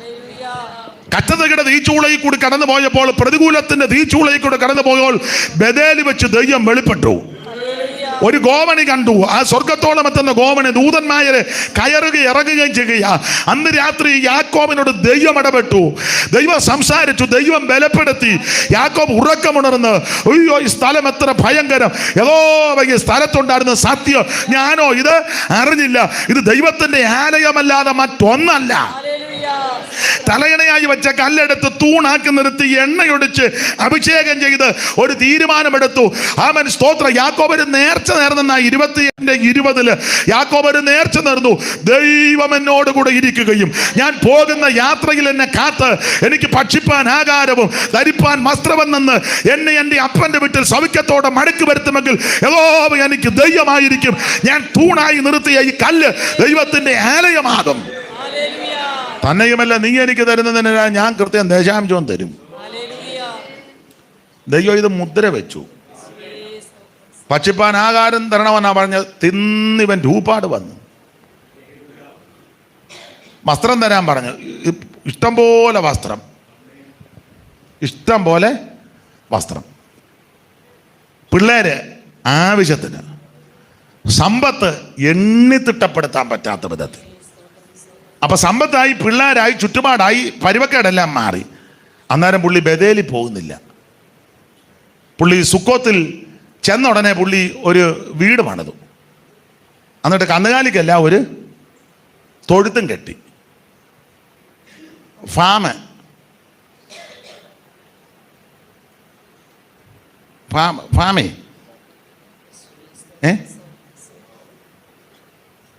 Canaan Milma society. യാക്കോബിന്റെ ഫാമിന്റെ പേരാണ് കനാൻ. കിടക്കുന്നത് സുക്കോത്തില. സ്തോത്രം. തമ്പുരാൻ പറഞ്ഞു, ബോർഡ് വെച്ചത് കൊണ്ടോ ഫ്ലെക്സിൽ കാര്യം വന്നത് കൊണ്ടൊന്നും അല്ല, നീ ബഥേലിൽ പോകണം. നീ ബഥേലിൽ പോയാലേ കാര്യം നടക്കുകയുള്ളൂ. അപ്പോൾ ആ പുള്ളിക്ക് നല്ല ബുദ്ധി കുതിച്ചത്. യാക്കോബ് ഇടുന്ന നമുക്കെല്ലാം ബഥേലിൽ പോകാം. പിന്നെ അപ്പം പറഞ്ഞ് പെമ്പളമാരോടും പിള്ളേരോടും പറഞ്ഞ്, പിന്നെ കുഞ്ഞനാമ്മേ, ബഥേലിൽ പോകുമ്പം ഈ പരുവത്തിന് അങ്ങോട്ട് ചെല്ലാൻ ഒക്കുകയല്ല. ബഥേലിൻ്റെ ആരാധന വേർപാടിൻ്റെ ആരാധനയാണ്. സുക്കോത്തിലെ ആരാധന എന്ന് പറഞ്ഞാൽ അവിയൽ സമമാണ്. പക്ഷെ ബഥേലിൻ്റെ ആരാധന വേർപാടിൻ്റെ ആരാധനയാണ്. അപ്പോൾ അങ്ങോട്ട് പോകണമെങ്കിൽ വസ്ത്രം മാറണം, പിന്നെ കുളിക്കണം, അന്യദേവനെയെല്ലാം നീക്കി കളയണം. ഈ ഓരോന്നിലുമൊക്കെ ഓരോ അന്യദേവൻ്റെ കൊത്തും ചിത്രമൊക്കെ ഉണ്ടല്ലോ. അപ്പോൾ അത് ഇരിക്കുന്നിടത്തോളം കാലം അതിൻ്റെ അവകാശവാദം ഉന്നയിക്കും. മനസ്സിലാകുന്നില്ല? ഓരോന്നിനകത്തെ കൊത്തുപണിയൊക്കെ നോക്കിയാൽ എന്തേലുമൊക്കെ ഒരു ചെറിയ, എന്നാൽ ഇത് ചെയ്യുന്ന ആൾക്കാർ വേറെയാണല്ലോ. അപ്പോൾ അത് എന്തേലുമൊക്കെ അതിനകത്തൊരു ചെറിയ കൃത്രിമമൊക്കെ വെക്കും. അപ്പോൾ ഇതുമൊക്കെ ഇട്ടുകൊണ്ട് ജീസസ് ഇങ്ങനെ വെക്കുമ്പം മറ്റേ പുള്ളി നിന്ന് പിടിക്കും. വിടുകയല്ല മോളി, വിടുക. അതായി ഇങ്ങനെ കിടന്നിരിക്കുന്നത്. മനസ്സിലാകുന്നില്ല? വീട്ടിൽ പോയി ഭക്ഷണമൊക്കെ കഴിച്ച് സംസാരിക്കുമ്പോൾ പതുക്കെ മനസ്സിലായിക്കോളും. ഇപ്പം പിടി കിട്ടുകയല്ല, ഇല്ലേ നാളെ പിടി കിട്ടിക്കോളും. ബഥേലിന്റെ ആരാധന വേർപാടിന്റെ ആരാധനയാണ്. അപ്പോൾ വേർപാടിന്റെ ആരാധനയ്ക്ക് ഇവിടുത്തെ ഈ ഖിശ്മത്ത് കൊണ്ടൊന്നും പോയാൽ ഒക്കത്തില്ല. വസ്ത്രം മാറണം, കുളിക്കണം, അന്യദേവനെയെല്ലാം നിങ്ങളുടെ ഇടയിൽ നിന്ന് നീക്കണം. നമ്മൾ ബഥേലിലോട്ട് പോകാൻ പോവാ. അവിടെ ആ ദൈവപ്രത്യക്ഷത. ഞാൻ വിശദീകരിച്ച് പോകുന്നില്ല. നിങ്ങൾക്ക് കാര്യങ്ങൾ മനസ്സിലാകുന്നുണ്ടല്ലോ, ഇല്ലേ? മനസ്സിലാകുന്നുണ്ടോ? അതറിഞ്ഞാൽ മതി. അല്ലെ ഞാൻ പോയി കഴിയുമ്പോൾ അയാൾ എന്നാ പറഞ്ഞു, ഒന്നും പിടികിട്ടിയില്ല, എന്തോ അങ്ങനെ പറയരുത്. യാക്കോബ് അതെല്ലാം കുഴിച്ചിട്ടു. സ്തോത്രം. അത് മുഴുവൻ യാക്കോബ് കുഴിച്ചിട്ടേച്ച് പറഞ്ഞ് നമുക്ക് ബഥേലിലെ ആരാധനയ്ക്ക് പോകാം. ഇതിനെപ്പറ്റിയൊക്കെ പഠിച്ചിട്ടുള്ളവർ പറയുന്നത്, ഈ എവിടാ ഇത് കുഴിച്ചിട്ടത്? കരുവേലകത്തിന്റെ. എവിടാ കുഴിച്ചിട്ടത്? കരുവേലകത്തിന്റെ കീഴിലാ ഇത് കുഴിച്ചിട്ടത്. കരുവേലകത്തിന്റെ കീഴിൽ. എനിക്കറിയത്തില്ല, അതിനെപ്പറ്റി പഠിച്ചിട്ടുള്ളവരൊക്കെ പറഞ്ഞത് കണ്ടമാനം വേരുമൊക്കെ ഉണ്ടെന്നാണ്. ഇതിനിടെ കുഴിച്ചിട്ട് കഴിഞ്ഞാൽ പിന്നെ എടുക്കാനൊക്കത്തില്ല. എടുക്കാൻ പിന്നെ അതിലെല്ലാം കറങ്ങി തിരിഞ്ഞടിച്ചേച്ച് കുറച്ച് വർഷം കഴിയുമ്പോൾ എടുക്കാമെന്ന് വെച്ചാൽ വേര് വന്ന് മൂടി കയറി എടുക്കാനൊക്കുകയല്ല. എന്ന് പറഞ്ഞാൽ അതിനെ പൂർണ്ണമായിട്ട് വർജിച്ചെന്നാ അതിൻ്റെ അർത്ഥം. സ്തോത്രം. അപ്പം ഇത് കരുവേലകത്തിൻ്റെ കീഴെ കുഴിച്ചിട്ടു. ആട്ടെ, ഇനി വേദപുസ്തകം പഠിപ്പിക്കുന്നത് ഇത് വ്യർത്ഥമായിട്ട് സൗന്ദര്യം ഉണ്ടാക്കുന്ന വസ്തുവാണ്. വ്യർത്ഥമായിട്ട് സൗന്ദര്യം വരുത്തുക. കാരണം മോശ സൗന്ദര്യ സമ്പൂർണനാ, പക്ഷേ ആ സൗന്ദര്യം പുള്ളി വലുതായിട്ട് കണ്ടില്ല. അത് പറയാനാ ഇത്രയും പറഞ്ഞത്. ഇത് വ്യർത്ഥമായ സൗന്ദര്യമാണ്. വായിച്ചേ, യെരമ്യാ പ്രവചനം 4-ാം അധ്യായത്തിന്റെ 30-ാമത്തെ വാക്യം വായിച്ചേ. യെരമ്യാവ് 4:30. ഇങ്ങനെ ശൂന്യമായി പോകുമ്പോൾ നീ എന്ത് ചെയ്യും? നീ രക്താംബരം ധരിച്ചാലും പൊന്നാഭരണം അണിഞ്ഞാലും നിന്റെ കണ്ണിൽ മഷി എഴുതിയാലും വ്യർത്ഥമായി നിനക്ക് സൗന്ദര്യം വരും. തമിഴിൽ വായിച്ചേ. பாழாய் போன நீ இப்பொழுது என்ன செய்வாய்? நீ இரத்தாம்பரம் உடுத்தாலும் பொன் ஆபரணங்களால் உன்னை சிங்காரித்தாலும் உன் கண்களில் மையிட்டு கொண்டாலும் வீணாய் உன்னை அழகுபடுத்துவாய். சோரநாயகர் உன்னை அசட்டை பண்ணி உன் பிராணனை வாங்க தேடுவார்கள். അപ്പോൾ ഇത് വ്യർത്ഥമായിട്ട് സൗന്ദര്യം വരുത്തുക. എന്തുവാ? ആഭരണം. ഓൾറെഡി ദൈവം നിന്നെ സൃഷ്ടിച്ചപ്പോൾ നിനക്ക് സൗന്ദര്യമുണ്ട്. എന്നെ കേൾക്കുന്ന പ്രിയരെ, കറുപ്പിലും വെളുപ്പിലും അല്ല സൗന്ദര്യം. ഈ സിനിമാ പാട്ട് കേട്ടിട്ടുണ്ട്, നാടകത്തിൻ്റെ പാട്ടൊക്കെ കേട്ടിട്ടുണ്ട്, പിന്നെ പാടുന്നതും കേട്ടിട്ടുണ്ട്. സിനിമയാണോ നാടകമാണോ ആരാന്നോ എഴുതി ഒരു പാട്ടിൽ ഇങ്ങനുണ്ട്, കറുപ്പിന് 7 അഴകാന്ന്. നിങ്ങൾ സിയോൻ ഗീതം മാത്രമേ കേൾക്കുകയുള്ളൂ, അതുകൊണ്ട് നിങ്ങൾക്ക് ഇതൊന്നും അറിയത്തില്ല. അങ്ങനെ കറുപ്പിന്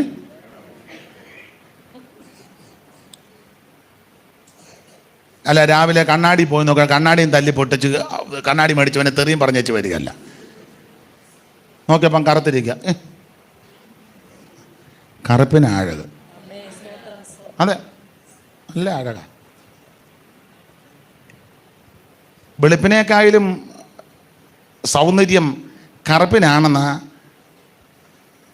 ആൾക്കാർ പറയുന്നത്.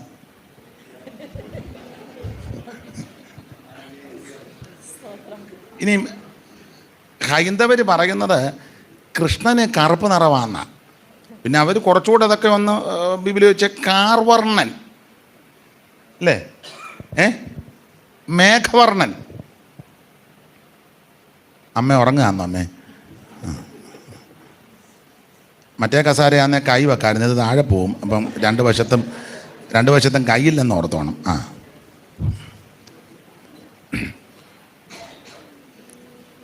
അവരങ്ങനെ പറയാന്ന്.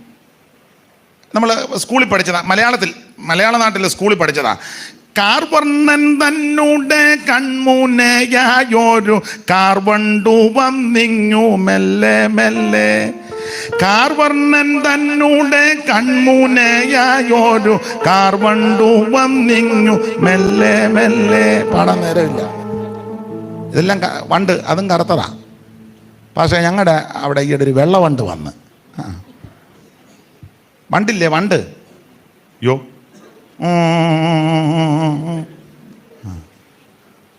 വെള്ളവണ്ട് കണ്ടിട്ടില്ല, കറുത്തതാ.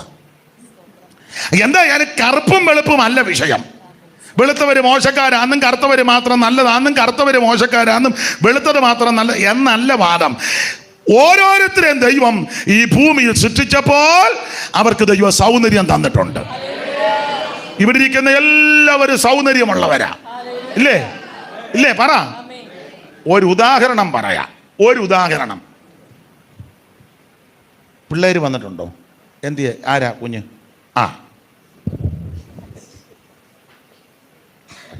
മോൾ എഴുന്നേറ്റ്.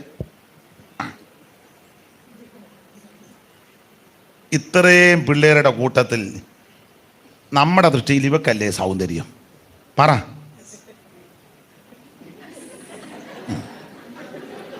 അവക്കാ സൗന്ദര്യം. മോളവിടുന്നു.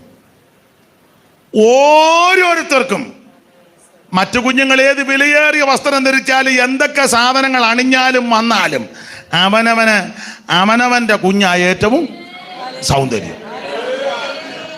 ഇതുപോലെ ആ സ്വർഗത്തിലെ ദൈവത്തിന് നാം എല്ലാം ദൈവമക്കളാ. അവന്റെ നാമത്തിൽ വിശ്വസിക്കുന്ന ഏവർക്കും ദൈവ മക്കളാകാൻ അവിടുന്ന് അധികാരം കൊടുത്തിരിക്കുക. യേശു ക്രിസ്തുവിനെ രക്ഷിതാവായി സ്വീകരിച്ച സകല പ്രിയപ്പെട്ടവരും ദൈവത്തിന്റെ മക്കളാ. ആ മക്കളാകുന്ന സകലർക്കും സൗന്ദര്യം ഉണ്ട്. ഇവിടെ വന്നിരിക്കുന്ന എല്ലാവരും സൗന്ദര്യമുള്ളവരാ. Price the Lord. അത് ദൈവിക സൗന്ദര്യമാണ്. അതുകൊണ്ട് ഇനി വേറൊരു സൗന്ദര്യം അത് നിങ്ങൾ തീരുമാനിച്ചാൽ മതി. ഇത് പുള്ളി ഒരു പരുവത്തിന് വിട്ടെന്നേ ഉള്ളൂ, കുറച്ചുകൂടെ എനിക്ക് സ്തോത്രം. നമുക്കെല്ലാം സൗന്ദര്യമുണ്ട്. അത് ആ ദൈവിക സൗന്ദര്യമാണ്. അതിനപ്പുറം ഒരു സൗന്ദര്യം ഉണ്ടാക്കണ്ട. വ്യർത്ഥമായിട്ട് ആ സൗന്ദര്യം ഉണ്ടാക്കുന്നത്. ചാന്തും പൊട്ടും അതും ഇതും എല്ലാം തേച്ചും മിനുക്കിയും തൂത്തും എന്ത് സമയമെനക്കേടാന്നറിയാമോ? വാലിട്ടെഴുതിയപ്പം കണ്ണെഴുതിയെന്നാണ് അവിടെ എഴുതിയേക്കുന്നത് അല്ലേ? വാലിട്ടെഴുതി ഇച്ചിരി നീണ്ടു പോയി. നീണ്ടു തുടച്ചേ പിന്നെ അവൻ അത് വെള്ളം മുക്കി തുടക്കേ. അത് മുഴുവൻ പടന്നു. അവനിത് വല്ലതും അറിയാവോ? അത് മുഴുവൻ നിങ്ങൾ തൂത്തിയപ്പം ഇവിടെയും പറ്റി. ഞാനിനി യോഗത്തിന് വരുന്നില്ല, നിങ്ങൾ പോ. കണ്ടോ? ഉദാഹരണമായി പറയുന്നേ, വ്യർത്ഥമായിട്ടൊരു സൗന്ദര്യവും വരുത്തണ്ട. ഇവിടെ ഇരിക്കുന്ന എല്ലാവർക്കും സൗന്ദര്യമുള്ളവരാ. ഈ കുഞ്ഞുങ്ങളെല്ലാം സൗന്ദര്യമുള്ളവരാ. ഈ കുഞ്ഞുങ്ങൾക്കെല്ലാം ദൈവിക സൗന്ദര്യം ആയിട്ടൊന്നും വരുത്തണ്ട. അത് ശാശ്വതമല്ല. ചികിമിന്നുക്കിയ ഓമന മുടികൾ വെള്ളയായി തീർന്നിടുമേ. നിന്നുടെ മുഖം കുഴിഞ്ഞഴകെല്ലാം പോയി നീ തപ്പി നടന്നിടുമേ. ജിഗിമിനുക്കിയ ഓമന മുടികൾ വെള്ളയായി തീർന്നിടുമേ. നിന്നുടെ മുഖം കുഴിഞ്ഞഴകെല്ലാം പോയി നീ തപ്പി നടന്നിടുമേ. യൗവനക്കാരാം നിന്നുടെ യൗവനം നാശത്തിലാകരുതേ. നിന്നുടെ യൗവനം നാശത്തിലാകാതെ രക്ഷകനെ ഏൽപ്പിക്കാം. യൗവനക്കാരി നിന്നുടെ യൗവനം നാശത്തിലാകരുതേ. നിന്നുടെ യൗവനം നാശത്തിലാകാതെ രക്ഷകനെ ഏൽപ്പിക്കാം.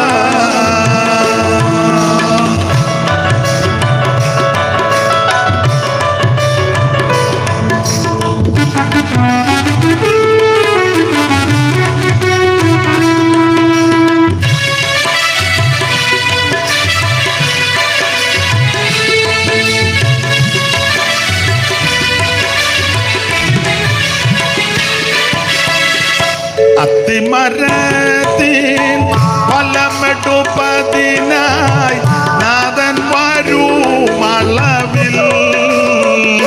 അത്തിമരത്തിൻ ഫലം എടുപ്പതിനായി നാഥൻ വരും അളവിൽ. ഫലമില്ലാതിരുന്നാൽ നിന്നെ എത്ര ഭയങ്കരമേ. അത്തിമരത്തിൻ ഫലം എടുപ്പതിനായി നാഥൻ വരും അളവിൽ. ഫലമില്ലാതിരുന്നാൽ വെട്ടുമൂടൻ നിന്നെ എത്ര ഭയങ്കരമേ.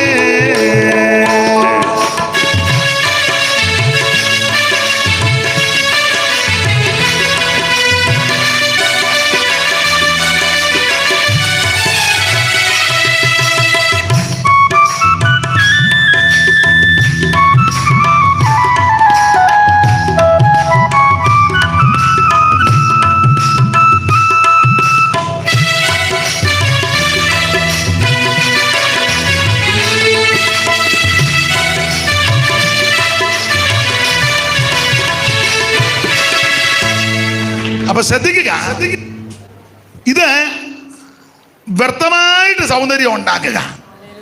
എന്നെ കേൾക്കുന്ന പ്രിയരെ, ദൈവം നമുക്ക് സൗന്ദര്യം തന്നിട്ടുണ്ട്, അത് മതി. വ്യർത്ഥമായ സൗന്ദര്യമൊന്നും ഉണ്ടാക്കാതെ വരുത്താതെ ഇരിക്കുന്നതാ ഏറ്റവും നല്ലത്. മാത്രമല്ല, പുസ്തകം പഠിപ്പിക്കുന്നത് ഇത് എറിഞ്ഞു കളയാനാ, കല്ലിനിടയിലിടാനാ. നിങ്ങളാണ്ട് ഇയ്യോബിൻ്റെ പുസ്തകം, അവിടെ കരുവേലകത്തിൻ്റെ കീഴിൽ കുടിച്ചിടാത്ത ആരെങ്കിലും ഉണ്ട്, അത് കല്ലിനിടയിലും കൊണ്ട് ഇട്ടേക്കണമെന്നാണ്. നിങ്ങൾ ആ ഇയ്യോബിൻ്റെ പുസ്തകം 22:24 വായിച്ചേ. നിന്റെ പൊന്ന് പൊടിയിലും ഓഫീർ തങ്കം തോട്ടിലെ കല്ലിനിടയിലും ഇട്ട് കളക. അതാ നല്ലത്. എടുത്തോണ്ട് പോകുകയൊന്നും വേണ്ട, തോട്ടിനിടയിലെ കല്ലിനിടയിലിട്ടാൽ എടുക്കാൻ പിന്നെ ബുദ്ധിമുട്ടാണ്. സ്തോത്രം, മനസ്സിലായോ? വേണ്ട, അങ്ങ് വെക്കണം. ഒരു കാര്യം കൂടെ പറഞ്ഞങ്ങ് നിർത്താം. സ്തോത്രം. ഇപ്പം സഹോദരിമാർ ചിലർ ചിന്തിക്കുക, ഞാൻ എന്ത് വായിട്ടലച്ച അച്ഛാൻ ഇത് മേടിച്ച് തന്നത്. ചെല്ലു പറയും, ഞാൻ ഉപവസിച്ച് പ്രാർത്ഥിച്ച 2.5 പവൻ്റെ മേടിച്ചത്. ഞാൻ ഇത് കല്യാണത്തിൻ്റെ സമയത്ത് ഞാൻ പറഞ്ഞു, എനിക്ക് ഈ മാലയും കൂടെ തന്നില്ല, ഞാൻ കല്യാണ മണ്ഡപത്തിൽ വരത്തില്ല. പിന്നെ അച്ചായനും അമ്മയും കൂടെ രാത്രി ഓടി നടന്ന് ആരാണ്ടോട് ഒക്കെ ചോദിച്ച് മേടിച്ച് ഇത് തന്നത്. അപ്പം അങ്ങേര് പറയുക, ഇതെല്ലാം ഇട്ടേ ചോടാൻ. പുസ്തകം പഠിപ്പിക്കുന്ന ഒരു വാക്യവും കൂടെ പറഞ്ഞേച്ച് സഹോദരിമാർക്കൊരു ധൈര്യം ഉണ്ടാകട്ടെ. സഹോദരന്മാർക്കും നിങ്ങൾക്കൊരു ധൈര്യത്തിന് വേണ്ടി പറയുക, ഈ ആഭരണത്തെക്കായാലും നല്ല ഒരു കാര്യമുണ്ട്. നിങ്ങൾക്ക് നല്ല കാര്യം വേണോ ചീത്ത കാര്യം വേണോ? പറ. നല്ലത്. അപ്പോൾ ആഭരണത്തേക്കാൾ നല്ല ഒരു സാധനമുണ്ട്, അത് വേണോ ആഭരണം വേണോ എന്ന് നിങ്ങൾ പറ. മിണ്ടുകയല്ല. ഉണ്ട്. അതാ വേണ്ടത്. അല്ല, അവർ പറയുന്നില്ല. അവർ പറയത്തില്ലേ? ആഭരണത്തേക്കാൾ നല്ലൊരു സാധനമുണ്ട്, അത് വേണോ ആഭരണം വേണോ? രണ്ടും വേണമായിരിക്കും.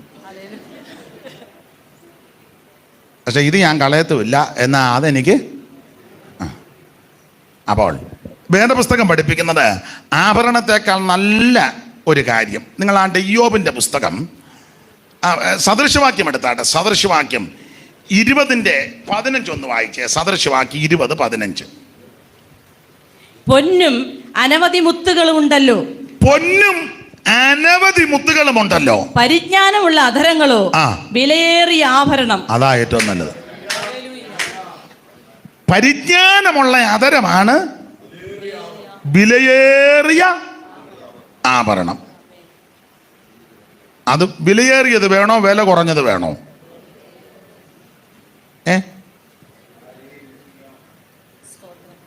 മിണ്ടുന്നില്ലല്ലോ ആരും. എല്ലാം വേണമെന്ന് പറഞ്ഞായിരിക്കുന്നത്. പൊന്നും അനവധി മുത്തുകളും ഒക്കെ ഉണ്ട്, എന്നാൽ പരിജ്ഞാനമുള്ള പരിജ്ഞാനമുള്ള അധരങ്ങളോ വിലയേറിയ ആഭരണം. അതാണ് വിലയേറിയ ആഭരണം. ഇന്ന് രാത്രി എന്നെ കേൾക്കുന്ന പ്രിയപ്പെട്ടവരിൽ ആരെങ്കിലും ഒരു തീരുമാനമെടുത്തു, നിങ്ങൾക്ക് ദോഷമൊന്നും വരികയില്ല. എനിക്ക് പരിജ്ഞാനമുള്ള ആദരം, പരിജ്ഞാനമുള്ളൊരു നാവ്, അതാ വിലയേറിയ ആഭരണം. ഞാൻ ഇടയ്ക്ക് കയറി ഇത്രയും പറഞ്ഞെന്നേ ഉള്ളൂ. നമ്മുടെ ഭാഗത്തേക്ക് മടങ്ങി വരാം. അപ്പോൾ വ്യർത്ഥമായ സൗന്ദര്യമൊന്നും വരുത്തണ്ട. അക്കാലത്ത് ജീവിച്ച സകല വ്യക്തികളിലും സൗന്ദര്യം കൊണ്ട് ഒന്നാമനായിരുന്നു മോശ. ആ മോശ ഒരു തീരുമാനമെടുത്തു, എനിക്ക് ഈ സൗന്ദര്യമല്ല ഞാൻ വലുതായിട്ട് കാണുന്നത്, എനിക്ക് ക്രിസ്തുവിൻ്റെ നിന്നയാ. Price the Lord. സൗന്ദര്യം പുഴുപോലെ ക്ഷയിച്ചു പോകുന്നതാ. ദൈവത്തിന് സ്തോത്രം. പുഴുപോലെ ക്ഷയിക്കും. സൗന്ദര്യത്തിൻ്റെ മൂർത്തിഭാവങ്ങളാണ് പ്രചാരം നേടിയ പല ആൾക്കാരും അവസാനം പോയത് എങ്ങനെയാന്ന് പത്രത്തിലും മറ്റ് മാധ്യമങ്ങളിൽ കൂടിയൊക്കെ നമ്മൾ കാണുകയും എടുക്കുകയും ചെയ്തതാ, ഇല്ലയോ? വിവരിക്കുന്നില്ല, പേരും ഞാൻ പറയുന്നില്ല. സ്തോത്രം. ബോംബെയിലെ പണ്ട് ഒരു പേരൊന്നും ഞാൻ പറയുന്നില്ല, സൗന്ദര്യ ഒരു റാണി, ഇപ്പോഴല്ല പഴയ ആൾക്കാർക്കറിയാം. ആ സൗന്ദര്യ റാണി വന്നു, ലക്ഷക്കണക്കിന് ആൾക്കാർ കൂടി. അവളെ കാണാനേ കൂടുതലും യൗവനക്കാരും മധ്യവയസ്കരും കൂടുതലും കൂടിയത്. ഒരു നോക്ക് കാണാൻ എല്ലാവരും കണ്ടു, പുള്ളിക്കാരി സംസാരിച്ചു. അന്നിതുപോലെ മൊബൈലൊന്നുമില്ല, അല്ലെങ്കിൽ ഫോട്ടോ എടുത്ത് പുള്ളിക്കാരുടെ ഊപ്പാട് വന്നേനും. എല്ലാവരും കണ്ടു. അപ്പം അന്ന് അതിനെപ്പറ്റി അറിവുള്ളവർ പറഞ്ഞത്, ഈ ലക്ഷക്കണക്കിന് രൂപ മുടക്കിയായി ഈ പ്രോഗ്രാം ചെയ്തത്. അവർക്ക് കാശ് വേണ്ടേ? അതിൻ്റെ ഒരു പരിപാടി എടുത്തു. ഒരാപ്പിള് ഈ പുള്ളിക്കാരിക്ക് കൊടുത്തു. അവർ നേരത്തെ ധാരണയില്ല. പുള്ളിക്കാരി ആപ്പിളിൽ ഒന്ന് കടിച്ചു, ബാക്കി ആപ്പിള് ലേലം വിളിച്ചു. ഈ സൗന്ദര്യ റാണി കടിച്ച ആപ്പിളിൻ്റെ ബാക്കി കഴിക്കാൻ കാശുള്ളവനെല്ലാം കൂടെ ലേലം വിളിയാണ്. തുകയൊന്നും ഇപ്പം പറയുന്നില്ല. ആ ചെലവായതിൻ്റെ 10 ഇരട്ടി തുകയ്ക്ക് എവള് കടിച്ച ആപ്പിള് പോയത്.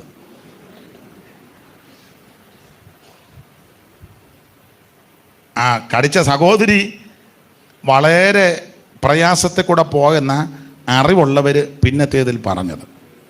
ഞാൻ ഇകഴ്ത്തി പറഞ്ഞതോ കൊച്ചാക്കി പറഞ്ഞതല്ല, സൗന്ദര്യം വ്യർത്ഥമാണ്. അതെ, ഡെമ്പോടുവാണീടും ധനാഢ്യർ സാധുക്കളായോരും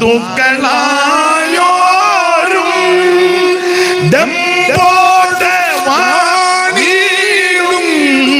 ധനാഢ്യർ സാധുക്കളായോരും എല്ലാരും അങ്ങേ ഒരുപോലെ ലോകം എല്ലാരും അങ്ങേ ഒരുപോലെ ലോകം ഇല്ലാതെ വെടിഞ്ഞിടും നീയതു മറക്കാതെ ആനന്ദമേറും നിൻ ജീവകാലം മറയും നിഴൽ പോലെ നീയതു മറക്കാതെ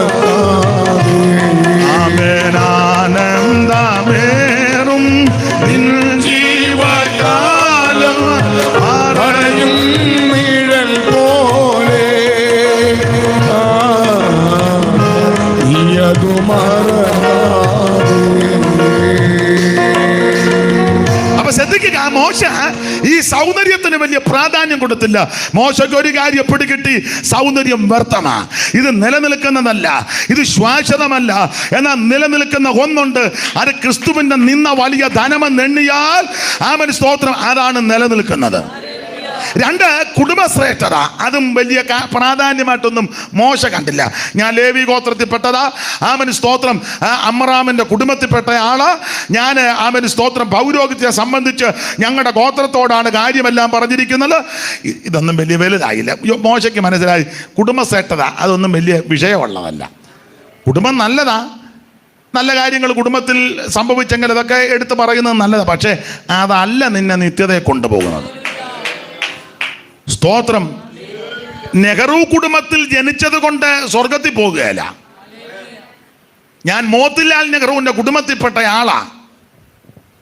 നല്ലത്, പക്ഷെ സ്വർഗത്തിൽ പോകണമെങ്കിൽ രക്ഷിക്കപ്പെടണം. സ്തോത്രം, സ്തോത്രം. ഞാൻ കരുണാനിധിയുടെ കുടുംബത്തിൽ പറഞ്ഞ ആളാ. നല്ലത്, പക്ഷെ സ്വർഗത്തിൽ പോകണമെങ്കിൽ രക്ഷിക്കപ്പെടണം. മനസ്സിലായോ? സ്തോത്രം, സ്തോത്രം.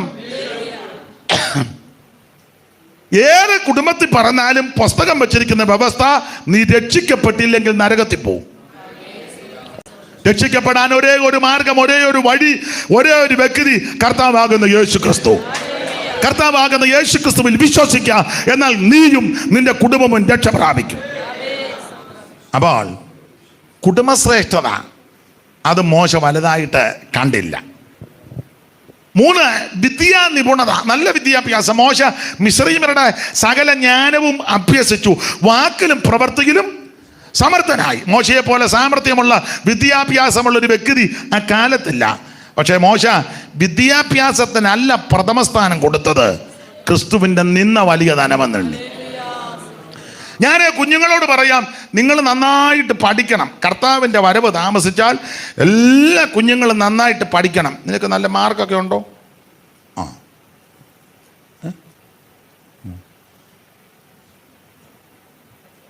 മിടുക്കി, അത് ആയി വരുന്നതേ ഉള്ളൂ. എല്ലാവരും നന്നായിട്ട് പഠിക്കണം. പഠിക്കാവുന്നിടത്തോളം നന്നായിട്ട് പഠിച്ചോണം. നല്ല വിദ്യാഭ്യാസം ഉണ്ടായിരിക്കണം. അതിലെല്ലാം ഉപരി യേശുവിനെ ആരാധിച്ചോണം. നിങ്ങൾക്ക് കർത്താവിൻ്റെ വേല ചെയ്യാൻ നിയോഗം ഉണ്ടെങ്കിൽ നല്ലതുപോലെ വിദ്യാഭ്യാസം ചെയ്തിട്ട് നിങ്ങൾ വേലയ്ക്ക് ചുമല് കൊടുക്കണം. സ്തോത്രം, സ്തോത്രം. നല്ലതുപോലെ പഠിച്ച് മിടുക്കനായിട്ട് നന്നായിട്ട് പ്രസംഗിക്കണം, പാട്ട് പാടണം, സുവിശേഷം അറിയിക്കണം, എല്ലാ ഭാഷയും പഠിക്കണം. അപ്പം പിന്നെ എല്ലാ ഭാഷക്കാരോട് സുവിശേഷം പറയരുതോ? ഞാൻ കിടന്ന് കുഴയുക. അതുകൊണ്ടാണ് ഞാൻ നിങ്ങളോട് പറഞ്ഞു തരുന്നത്. സ്തോത്രം. നന്നായിട്ട് പഠിക്കണം എല്ലാവരും. പണ്ട് PM ഫിലിപ്പ് സാറ് പറഞ്ഞത്, ഞാൻ ആംഗലേയ ഭാഷ പഠിച്ചത് ജോലി കിട്ടാൻ വേണ്ടിയല്ല, സുവിശേഷം പറയാൻ വേണ്ടിയാണ്. അത് ഞാൻ എപ്പോഴും ഓർക്കും. ആംഗലേയ ഭാഷ, ഇംഗ്ലീഷ് പഠിച്ചതേ ജോലി കിട്ടാനുള്ള ഉദ്ദേശത്തോടല്ല പഠിച്ചത്, സുവിശേഷം അറിയിക്കാൻ വേണ്ടി പഠിച്ചതാണ്. അദ്ദേഹം അന്നത്തെ കാലത്ത് നന്നായിട്ട് സുവിശേഷം അറിയിച്ചു. എല്ലാവരും നന്നായിട്ട് പഠിച്ചോണം, നല്ലതുപോലെ പഠിച്ചോണം. പനിയാണെന്ന് പറഞ്ഞ് സ്കൂളിൽ പോകാതിരിക്കരുത്. ഇത് പനിയാ. നന്നായിട്ട് പഠിക്കണം പിള്ളേരില്ല. അപ്പോൾ ഈ മോശ അന്നത്തെ കാലത്ത് ജീവിച്ചവരിൽ ഏറ്റവും വിദ്യാ നിപുണനാ. പക്ഷെ മോശയ്ക്ക് ഒരു കാര്യം പിടികിട്ടി, വിദ്യാഭ്യാസം നല്ലതാ, പഠിക്കാവുന്നിടത്തോളം പഠിച്ചോണം. പക്ഷെ അതല്ല ഏറ്റവും ശ്രേഷ്ഠം, ക്രിസ്തുവിൻ്റെ നിന്ന. Price the Lord. അടുത്തത് വലിയ നിക്ഷേപത്തിന്റെ ഉടമസ്ഥനാ മോശ. മിസ്രയീമിലെ നിക്ഷേപം, അത് നിർണയിക്കാൻ പറ്റാത്ത സ്വത്താ മിസ്രയീമിൽ. അത് മുഴുവൻ മോശയ്ക്കുള്ളതാ. പക്ഷേ മോശ ആ സമ്പത്തിനെ വലുതായിട്ട് കണ്ടില്ല. ആ നിക്ഷേപങ്ങളെക്കാൾ വലുത് ക്രിസ്തുവിനെ നിന്ന വലിയ ധനമെന്നെണ്ണി. ഇന്ന് രാത്രി ഇവിടെ വന്നിരിക്കുന്ന എല്ലാവരും ഒരു തീരുമാനമെടുത്ത് പോകണം. കുടുംബശ്രേഷ്ഠ നല്ലതാ, സമ്പത്ത് നല്ലതാ, വിദ്യാ നിപുണത നല്ലതാ, സൗന്ദര്യം അതെല്ലാം നല്ലതാ, ആരോഗ്യം, കായബലം അതൊക്കെ നല്ലതാ. ഒരു പ്രശ്നം ഉണ്ടായാൽ പിടിച്ചു മാറ്റാനും കയറിയേക്കാനും ഒക്കെ ആരോഗ്യമുള്ളത് നല്ലതാ. കാസാവലി ഉള്ളവൻ വലിച്ചെവിടെയും മാറിപ്പോയി നിൽക്കുക, അതും ആരെങ്കിലും ഓടിപ്പോകുമ്പോൾ കാറ്റ് കൊണ്ടായി ഇവൻ താഴെ വീഴും. അപ്പം അതുകൊണ്ട് ആരോഗ്യമുള്ള നല്ലതാ, കായബലം നല്ലതാ. അത് അടിപിടി കൂടാനല്ല, നല്ല ധൈര്യത്തോടെ സുവിശേഷം അറിയിക്കാൻ. സ്തോത്രം. ആരോഗ്യമേ നല്ല ഉശിരോടെ ഒരു വാക്യം പറയുമ്പോൾ നല്ല പവറായിരിക്കണം. ക്ഷീണിതരും രോഗികളും ബലഹീനരുമായ ആൾക്കാർ പറയുന്നതിലും കുറച്ചുകൂടെ പവറാ നല്ല ആരോഗ്യമുള്ളവർ പറയുന്നത്. ആ ആരോഗ്യം കർത്താവിന് വേണ്ടി ആയിരിക്കണം. Price the Lord. മോശയ്ക്ക് ഒരു കാര്യം പിടിക്കിട്ട്, കായബലം, ആരോഗ്യം അത് അത്ര സ്ഥിരതയുള്ളതല്ല. ഒരു ചെറിയ രോഗം വന്നാൽ മതി, അന്നേരം നമ്മൾ ക്ഷീണിക്കും. സഭയിലൊക്കെ വഴക്കുണ്ടാക്കുന്ന ചില ആൾക്കാരുണ്ട്. ഇവിടെ കുഴപ്പമില്ല, ചിലയിടങ്ങളിൽ ഭയങ്കര ബഹളവും വഴക്കും. അവസാനം അവനെ വയറ്റിൽ കിടക്കുന്ന ഒരു വരെ ഇങ്ങനെ അനങ്ങിയാൽ മതി, ചുരുണ്ട് ചെമ്മീൻ കിടക്കും പോലെ കട്ടിലേക്ക് കിടക്കും. നമ്മൾ എന്തോ പറ്റി തങ്കച്ച, മിണ്ടാ മേലല്ലയോ? കഴിഞ്ഞ ആഴ്ച അവിടെ കിടന്ന് നന്നായിട്ട് മിണ്ടിയായിരുന്നല്ലോ. ദയനീയ നോട്ടമാണ്.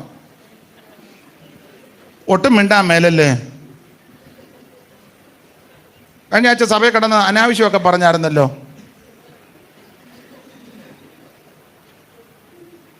എന്നാ പറ്റി? എഴുന്നേക്കാവോ? എന്തേലും കഴിച്ചോ? എന്തേലും വേണോ? ഇതിനേ ഉള്ളു നീ. എൻ്റെ ഭാഷ പറഞ്ഞാൽ നല്ലൊരു പനിക്ക് നീ ഇല്ല. നമ്മുടെ ഇരിപ്പ് കണ്ടാൽ സ്തോത്രം,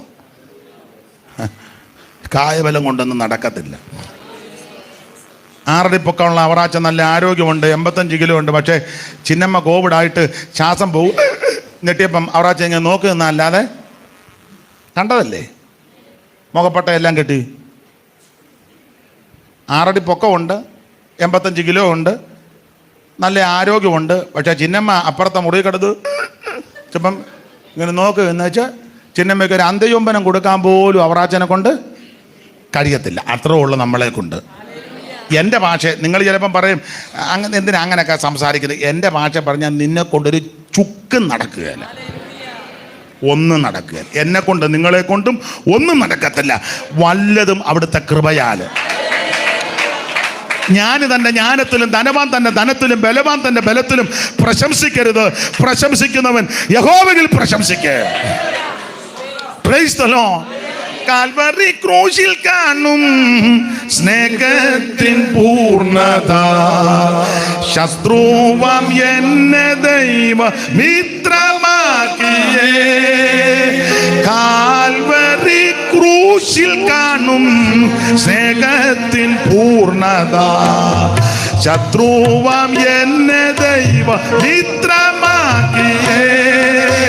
രക്തവും ചിന്തി യേശു എന്നെ രക്ഷിപ്പാനാ, ഈ സ്നേഹസ്വരൂപൻ എന്നാത്മസ്നേഹിതൻ.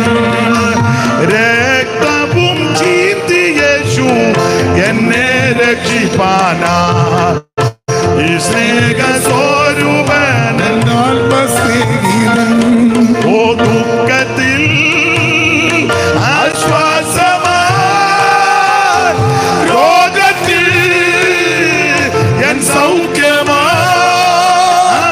ഘോര വിപത്തുകളിൽ എന്നെ ശാശ്വത ഭുജങ്ങളാൽ മാർബോടണച്ചി, ഈ സ്നേഹസ്വരൂപൻ ആത്മസ്നേഹിതൻ.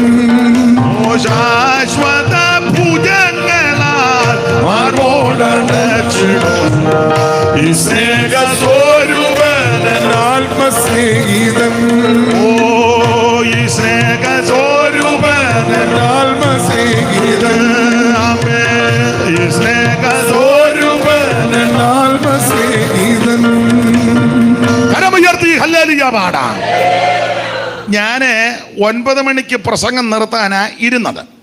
അപ്പോൾ 7 മണിക്ക് തുടങ്ങി 9-ന് നിർത്താനാ ഇരുന്നത്. എന്നാൽ ഒരു 7:25 ആയപ്പോഴാണല്ലോ തുടങ്ങിയത്. അപ്പോൾ ഒരു 4-5 മിനിറ്റും കൂടി എടുത്ത് അങ്ങ് നിർത്താം. ദൈവത്തിന് മഹത്വം. ഒരു 5 മിനിറ്റ് കൂടെ എടുത്തോട്ടെ. ഏ ഏ ഏ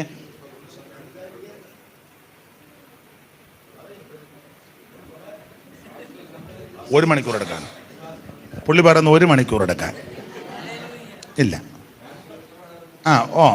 ഗുണമാകാനാന്ന് ഇതൊക്കെ മതി. ഇപ്പം ഗുണമാകേണ്ട കാര്യമെല്ലാം പറഞ്ഞു. ആട്ടെ, ഒരു 4-5 മിനിറ്റ് കൂടെ എടുക്കാം. അപ്പൊ ശ്രദ്ധിക്കുക, സൗന്ദര്യത്തെ വലുതായി കണ്ടില്ല, കുടുംബശ്രേഷ്ഠത വലുതായി കണ്ടില്ല, കായബലം വലുതായി കണ്ടില്ല, കസേര ഇതൊന്നും വലുതായി കണ്ടില്ല.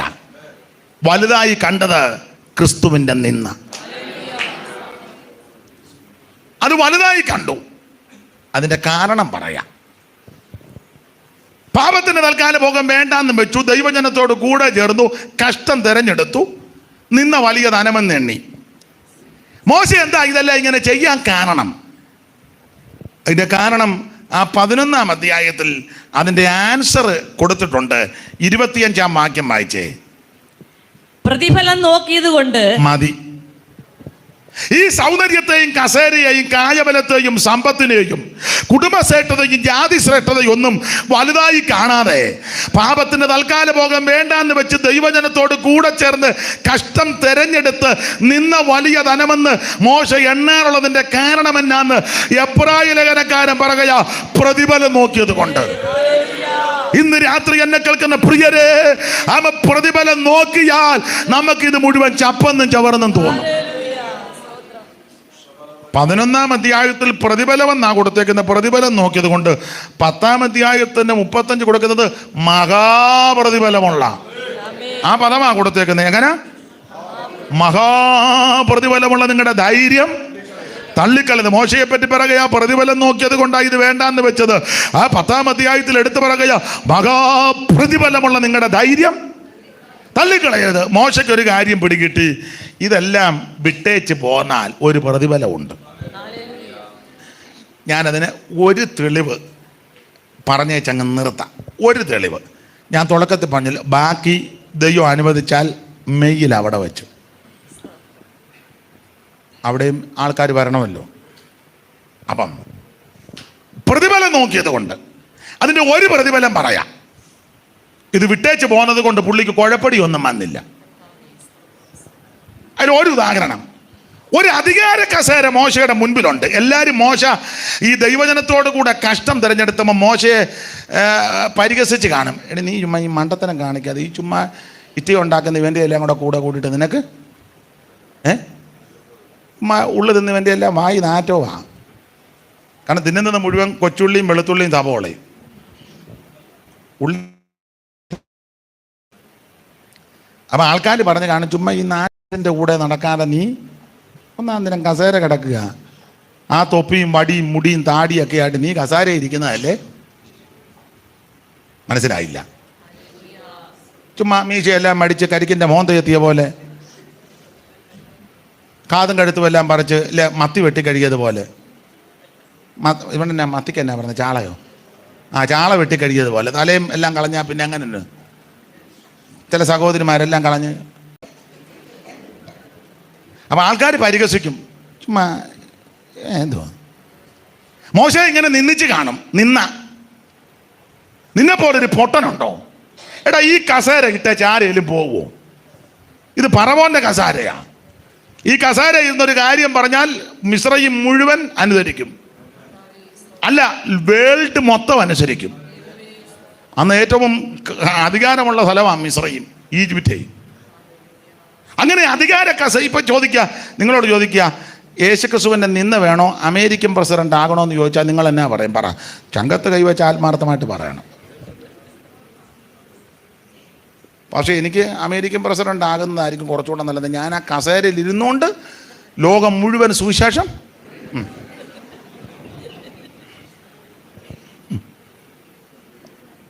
സ്തോത്രം. ഒരു നല്ല അധികാര കസേര കിടക്കുക. മോശ പറഞ്ഞു എനിക്ക് കസേര വേണ്ട. ആൾക്കാർ പറഞ്ഞു, എടേ നീ പൊട്ടന, ആ അധികാര വസ്ത്രമെല്ലാം ധരിച്ച പൊഞ്ചങ്കോലുമൊക്കെ പിടിച്ച കിരീടമൊക്കെ വെച്ച ഇരിക്കുന്ന കണ്ട ഒരു പവറല്ലേ, നീ ഒന്ന് ഞരങ്ങിയാൽ പോരെ, ഒന്ന് മൂളിയാൽ മതി, ലോകം പറക്കുകയല്ലേ. മോശ പറഞ്ഞു എനിക്കത് വേണ്ട, ഈ കസേര വേണ്ട. അപ്പം എൻ്റെ ഭാഷ പറഞ്ഞ ഈ കസേര വേണ്ടാന്ന് വെച്ചേച്ച് മോശ എൻ്റെ ഭാഷ പറഞ്ഞ ഒരു വടിയുമായിട്ട് ഇനി ഇറങ്ങി. ആകെ കൂടെ കയ്യിലൊരു വടി. എല്ലാവരും പറഞ്ഞു കാണും പൊട്ടന, മണ്ടന, ഇതുപോലെ പോഷൻ വേറെ ലോകത്തിലില്ല, ഇയാൾക്ക് വിദ്യാഭ്യാസം ഉണ്ടെന്ന് പറഞ്ഞ് വെറുതെയാ. ഇയാൾ പഠിച്ച സമയത്ത് നമ്മളെങ്ങാനും പഠിക്കുകയായിരുന്നേ നല്ലതാ. അയ്യോ ഇയാൾ ഇതുപോലൊരു തിരുമണ്ടൻ. അല്ല, ദൈവം ഇത് കണ്ടു. ഈ കസേര ഇട്ടേച്ച് ഇങ്ങോട്ട് പോന്നത് ഇറങ്ങിയത് ദൈവം കണ്ടു. ചില നാളുകൾ കഴിഞ്ഞപ്പം ദൈവം തമ്പുരാൻ മോശയോടും അഹരോനോടും മൂപ്പന്മാരോടും ഒക്കെ പറഞ്ഞ് ഒരു കാര്യം ചെയ്യേ, ഇനി കയറി വരാൻ പറഞ്ഞ് താഴേന്ന് പർവ്വതത്തിലോട്ട് കയറി വാ. വായിച്ചേ 24 അധ്യായത്തിന്റെ 1-2 വന്ന് വായിച്ചേ. പുറപ്പാട് 24-ന്റെ 1-2. ഞാൻ പെട്ടെന്ന് അങ്ങ് നിർത്താം. അവൻ പിന്നെയും മോശയോട് നീയും അഹരോനും നാദാബും അബീഹൂവും ഇസ്രായേൽ മൂപ്പന്മാരിൽ 70 പേരും യഹോവയുടെ അടുക്കൽ കയറി വന്ന് ദൂരത്ത് നിന്ന് നമസ്കരിക്കും. അയ്യോ പറഞ്ഞേ, പിന്നെ എല്ലാരും ഇനി കയറി വരാൻ പറഞ്ഞു. അപ്പം നീയും നാദാബും അബീഹൂവും 70 മൂപ്പന്മാർ എല്ലാരും ഇനി കയറി വരാൻ പറഞ്ഞു. കയറി ഇനി മേളി വന്നിട്ട് ദൂരത്ത് നിന്ന് എന്നാ വായിക്കാത്തേ?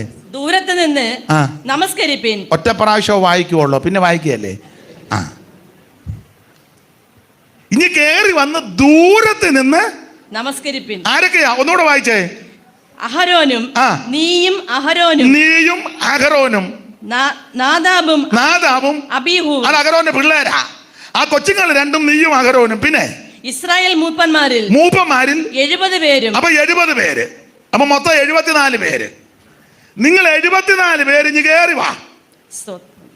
എന്നിട്ട് കയറി ഇങ്ങോട്ട് വന്നിട്ട് ഉണർവ് കയറി ഇനി വരരുത്, ദൂരത്ത് നിന്ന് നമസ്കരിക്കണം. എന്നിട്ട് അടുത്ത വാക്യം വായിച്ചേ. മോശെ മാത്രം യഹോവയ്ക്ക് അടുത്ത് വരട്ടെ. മോശ മാത്രം അടുത്ത് വരട്ടെ. നീ കസേര വിട്ടാച്ചല്ലേ ഇറങ്ങിയത്.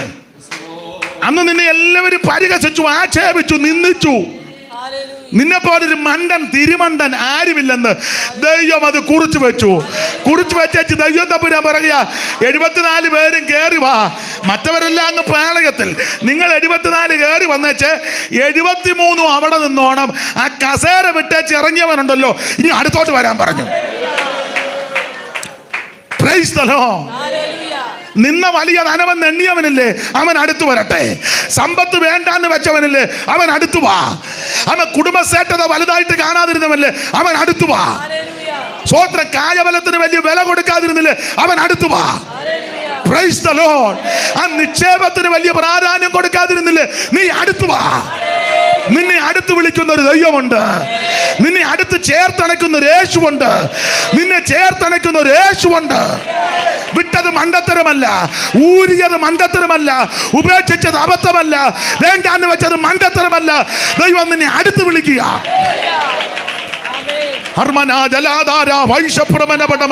ദൈവത്തിന് മഹത്വം, ദൈവത്തിന് മഹത്വം, ദൈവത്തിന് മഹത്വം, ദൈവത്തിന് മഹത്വം, ദൈവത്തിന് മഹത്വം, ദൈവത്തിന് മഹത്വം. ഹല്ലേലൂയ. അടുത്ത് വരാൻ പറഞ്ഞു. ധാരാളം വാക്യങ്ങളും വിഷയങ്ങളും ഇതിനോട് ബന്ധപ്പെട്ട് പ്രകാശിക്കുന്നുണ്ട്. അതിന് സമയത്തെ ഞങ്ങൾക്ക് അങ്ങ് ചെല്ലണമല്ലോ. ദൈവത്തിന് മഹത്വം. ലക്ഷക്കണക്കിന് ജനം പാളയത്തിലുണ്ട്.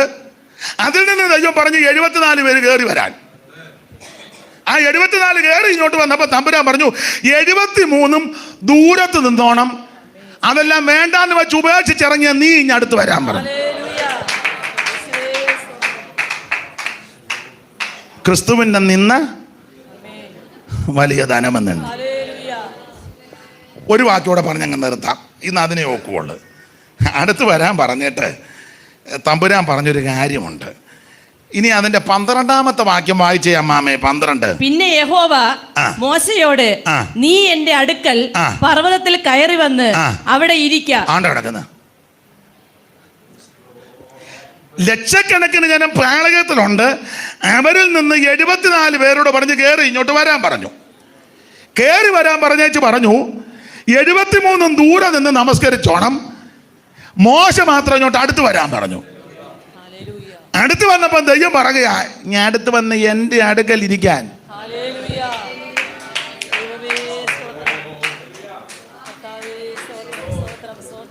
അയന നീ ആ കസേര വിട്ടേച്ചല്ലേ അങ്ങ് ഇറങ്ങി വന്നേ. ഞാൻ അന്നേ കുറിച്ച് വെച്ചതാ നിന്നെ എൻ്റെ അടുക്കൽ ഇരുത്തുവന്നു.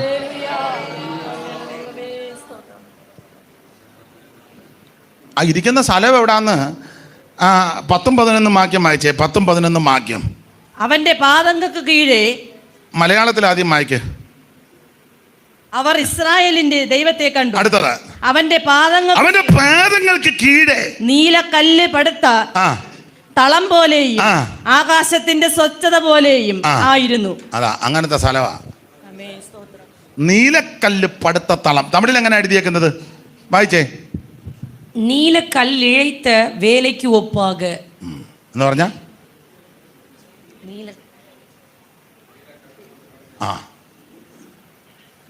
നീ ആ മിസ്രയീമിലെ ഫറവോന്റെ സിംഹാസനം വേണ്ടാന്ന് വെച്ച് ഇറങ്ങി വന്നവനാ. അതുകൊണ്ട് പറഞ്ഞു ഇനി അടുത്ത് വന്ന് എൻ്റെ അടുക്ക്. ഈ ദൈവത്തിൻ്റെ കൂടെ പിടിച്ചിരുത്തിയത് മോശനെ അല്ലാതെ വേറെ ആരെയും ഇരുത്തി. സ്തോത്രം. കൂടെ ഇരുത്തുക. അങ്ങനെ നമ്മുടെ കർത്താവിനോട് കൂടെ ഇരുത്താനാ യേശു നമുക്ക് വേണ്ടി മരിച്ചത്. അവിടുത്തെ തിരുരക്തം നമുക്ക് വേണ്ടി ചീന്തി. അവിടുത്തെ തിരുശരീരം നമുക്കായി നുറുക്കപ്പെട്ടു. അവിടുന്ന് നമുക്ക് വേണ്ടി പങ്കപ്പാടുകൾ സഹിച്ചു. ചാട്ടമാറിൻ്റെ ഘോരമായ പ്രകരമേറ്റു. മുടി തൊട്ട് അടിവരെ ആമേൻ രക്തം ധാരധാരയായിട്ട് ഒഴുകുന്നു. മുതുക ഉടവുചാല് പോലെ നീളത്ത് കീറി. കാർക്കിച്ച് തുപ്പലേറ്റു. കന്നത്തടി കിട്ടി. മുഷ്ടി ചുരുട്ടി കുത്തി. കന്നത്തടിച്ചു. പരിഹസിച്ചു, മുൾക്കിരീടം ധരിപ്പിച്ചു, സ്തോത്രം, നിന്ദിച്ചു, പരിഹസിച്ചു. ഇതെല്ലാം യേശു സഹിച്ചത് എന്നെയും നിങ്ങളെയും അവിടുത്തെ ഒപ്പം ഇരുത്താനാണ്. അങ്ങനെ ആ പുസ്തകത്തിലെ വാക്യം, അങ്ങനെ അതിൻ്റെ മർമ്മം. താൻ ഇരിക്കും പോലെ താൻ ഇരിക്കുന്ന ഇടത്ത് നമ്മളെ ഇരുത്താൻ. തെസ്സലോനിക്ക ലേഖനത്തിൽ അങ്ങനെ ആണല്ലോ. ഇങ്ങനെ നാം എപ്പോഴും കർത്താവിനോട് കൂടെ. അതിനാ യേശു നമുക്ക് വേണ്ടി മരിച്ചത്. ഇന്ന് രാത്രി ആ യേശുവിന് ഹൃദയം കൊടുത്ത്, ആ യേശുവിനെ രക്ഷകനായി സ്വീകരിച്ച്, ആ കർത്താവിനെ സേവിച്ചും സ്നേഹിച്ചും ആ നല്ല അന്ത്യം പ്രാപിച്ച് ആ സ്വർഗീയ സ്ഥലത്ത് എത്തുവാൻ, അവിടെ ഇരിക്കുവാൻ, എന്നും എന്നേക്കും കർത്താവിനോട് കൂടി ഇരിക്കുവാൻ നമുക്കിന്ന് രാത്രി സമർപ്പിക്കാം. എൻ്റെ യേശുവേ എന്നെ രക്ഷിക്കണം, എൻ്റെ യേശുവേ എന്നെ ഉപേക്ഷിക്കരുത്, എൻ്റെ യേശുവേ എന്നെ സഹായിക്കണം. ഇന്ന് രാത്രി എന്നെ നിന്റെ കരങ്ങളിലേക്ക് സമർപ്പിക്കാം. ആ തീരുമാനമെടുക്കുന്ന പ്രിയപ്പെട്ടവരൊക്കെ കരമുയർത്തിയാട്ട് അവർക്ക് വേണ്ടി പ്രാർത്ഥിക്കാം. ദൈവം നിങ്ങളെ അനുഗ്രഹിക്കട്ടെ, ദൈവം നിങ്ങളെ അനുഗ്രഹിക്കട്ടെ. കർത്താവിനോട് കൂടെ ഇരിക്കുവാൻ, കർത്താവിനോട് കൂടെ യുഗായുഗമായി വസിപ്പാൻ ഇന്ന് രാത്രി നമുക്കൊന്ന് സമർപ്പിക്കാം. Praise the Lord. മിസ്രയീമിലെ നിക്ഷേപങ്ങളെക്കാൾ ക്രിസ്തുവിന്റെ നിന്ന വലിയ ധനമെന്ന് എണ്ണിയതിന്റെ പ്രധാനപ്പെട്ട കാരണം അവൻ പ്രതിഫലം നോക്കിയത് കൊണ്ട്. പൗലോസ് പറയുക, മഹാപ്രതിഫലമുള്ള നിങ്ങളുടെ ധൈര്യം തള്ളിക്കളയരുത്. എല്ലാവരും അല്പസമയം ദൈവത്തെ മഹത്വപ്പെടുത്തിയാട്ടെ. എല്ലാവരും കർത്താവിനെ സ്തുതിച്ചാട്ടെ. ദൈവത്തിന് മഹത്വം, ദൈവത്തിന് മഹത്വം, ദൈവത്തിന് മഹത്വം, ദൈവത്തിന് മഹത്വം.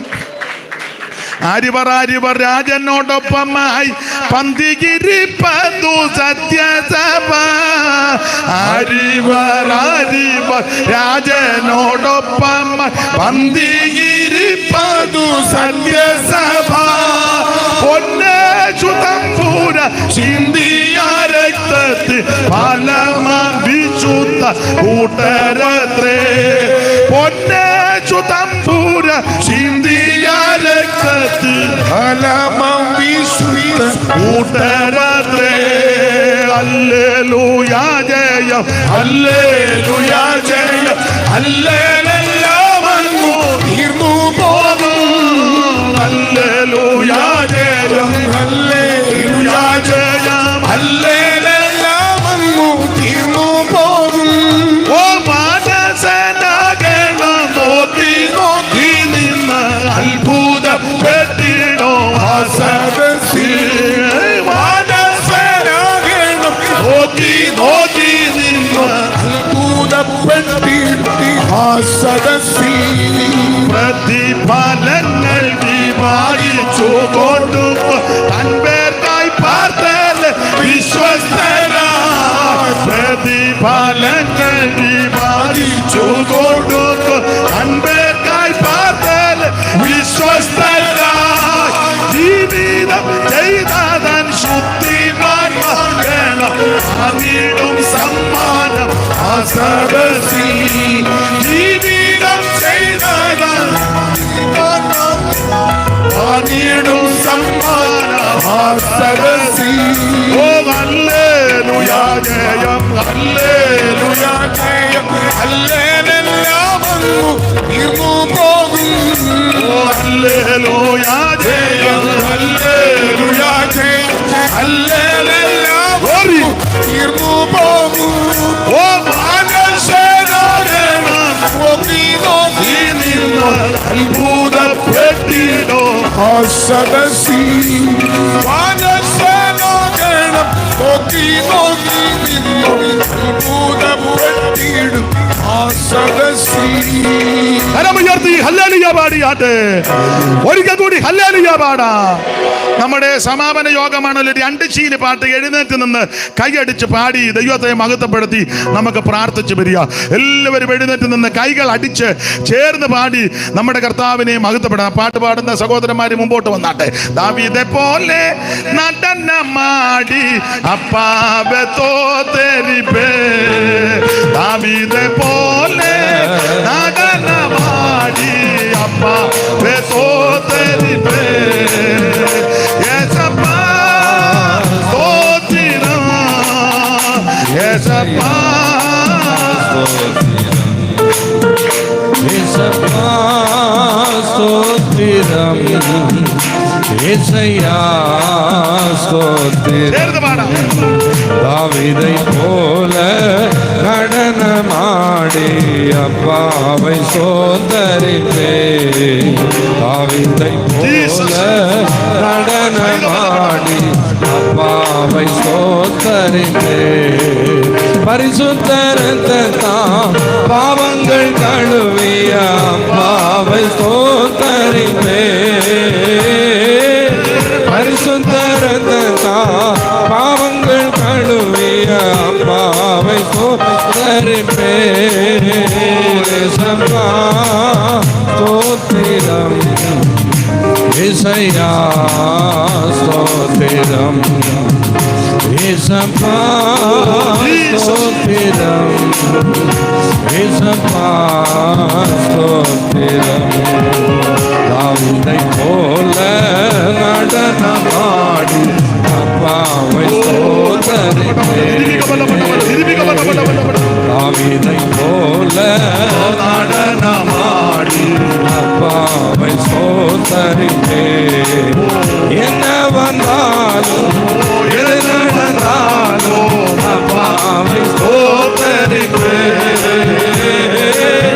என்ன வந்தாலும் எது நடந்தாலும் அப்பாவை சோதரிப்பே. இசப்பா ஸ்தோத்திரம்.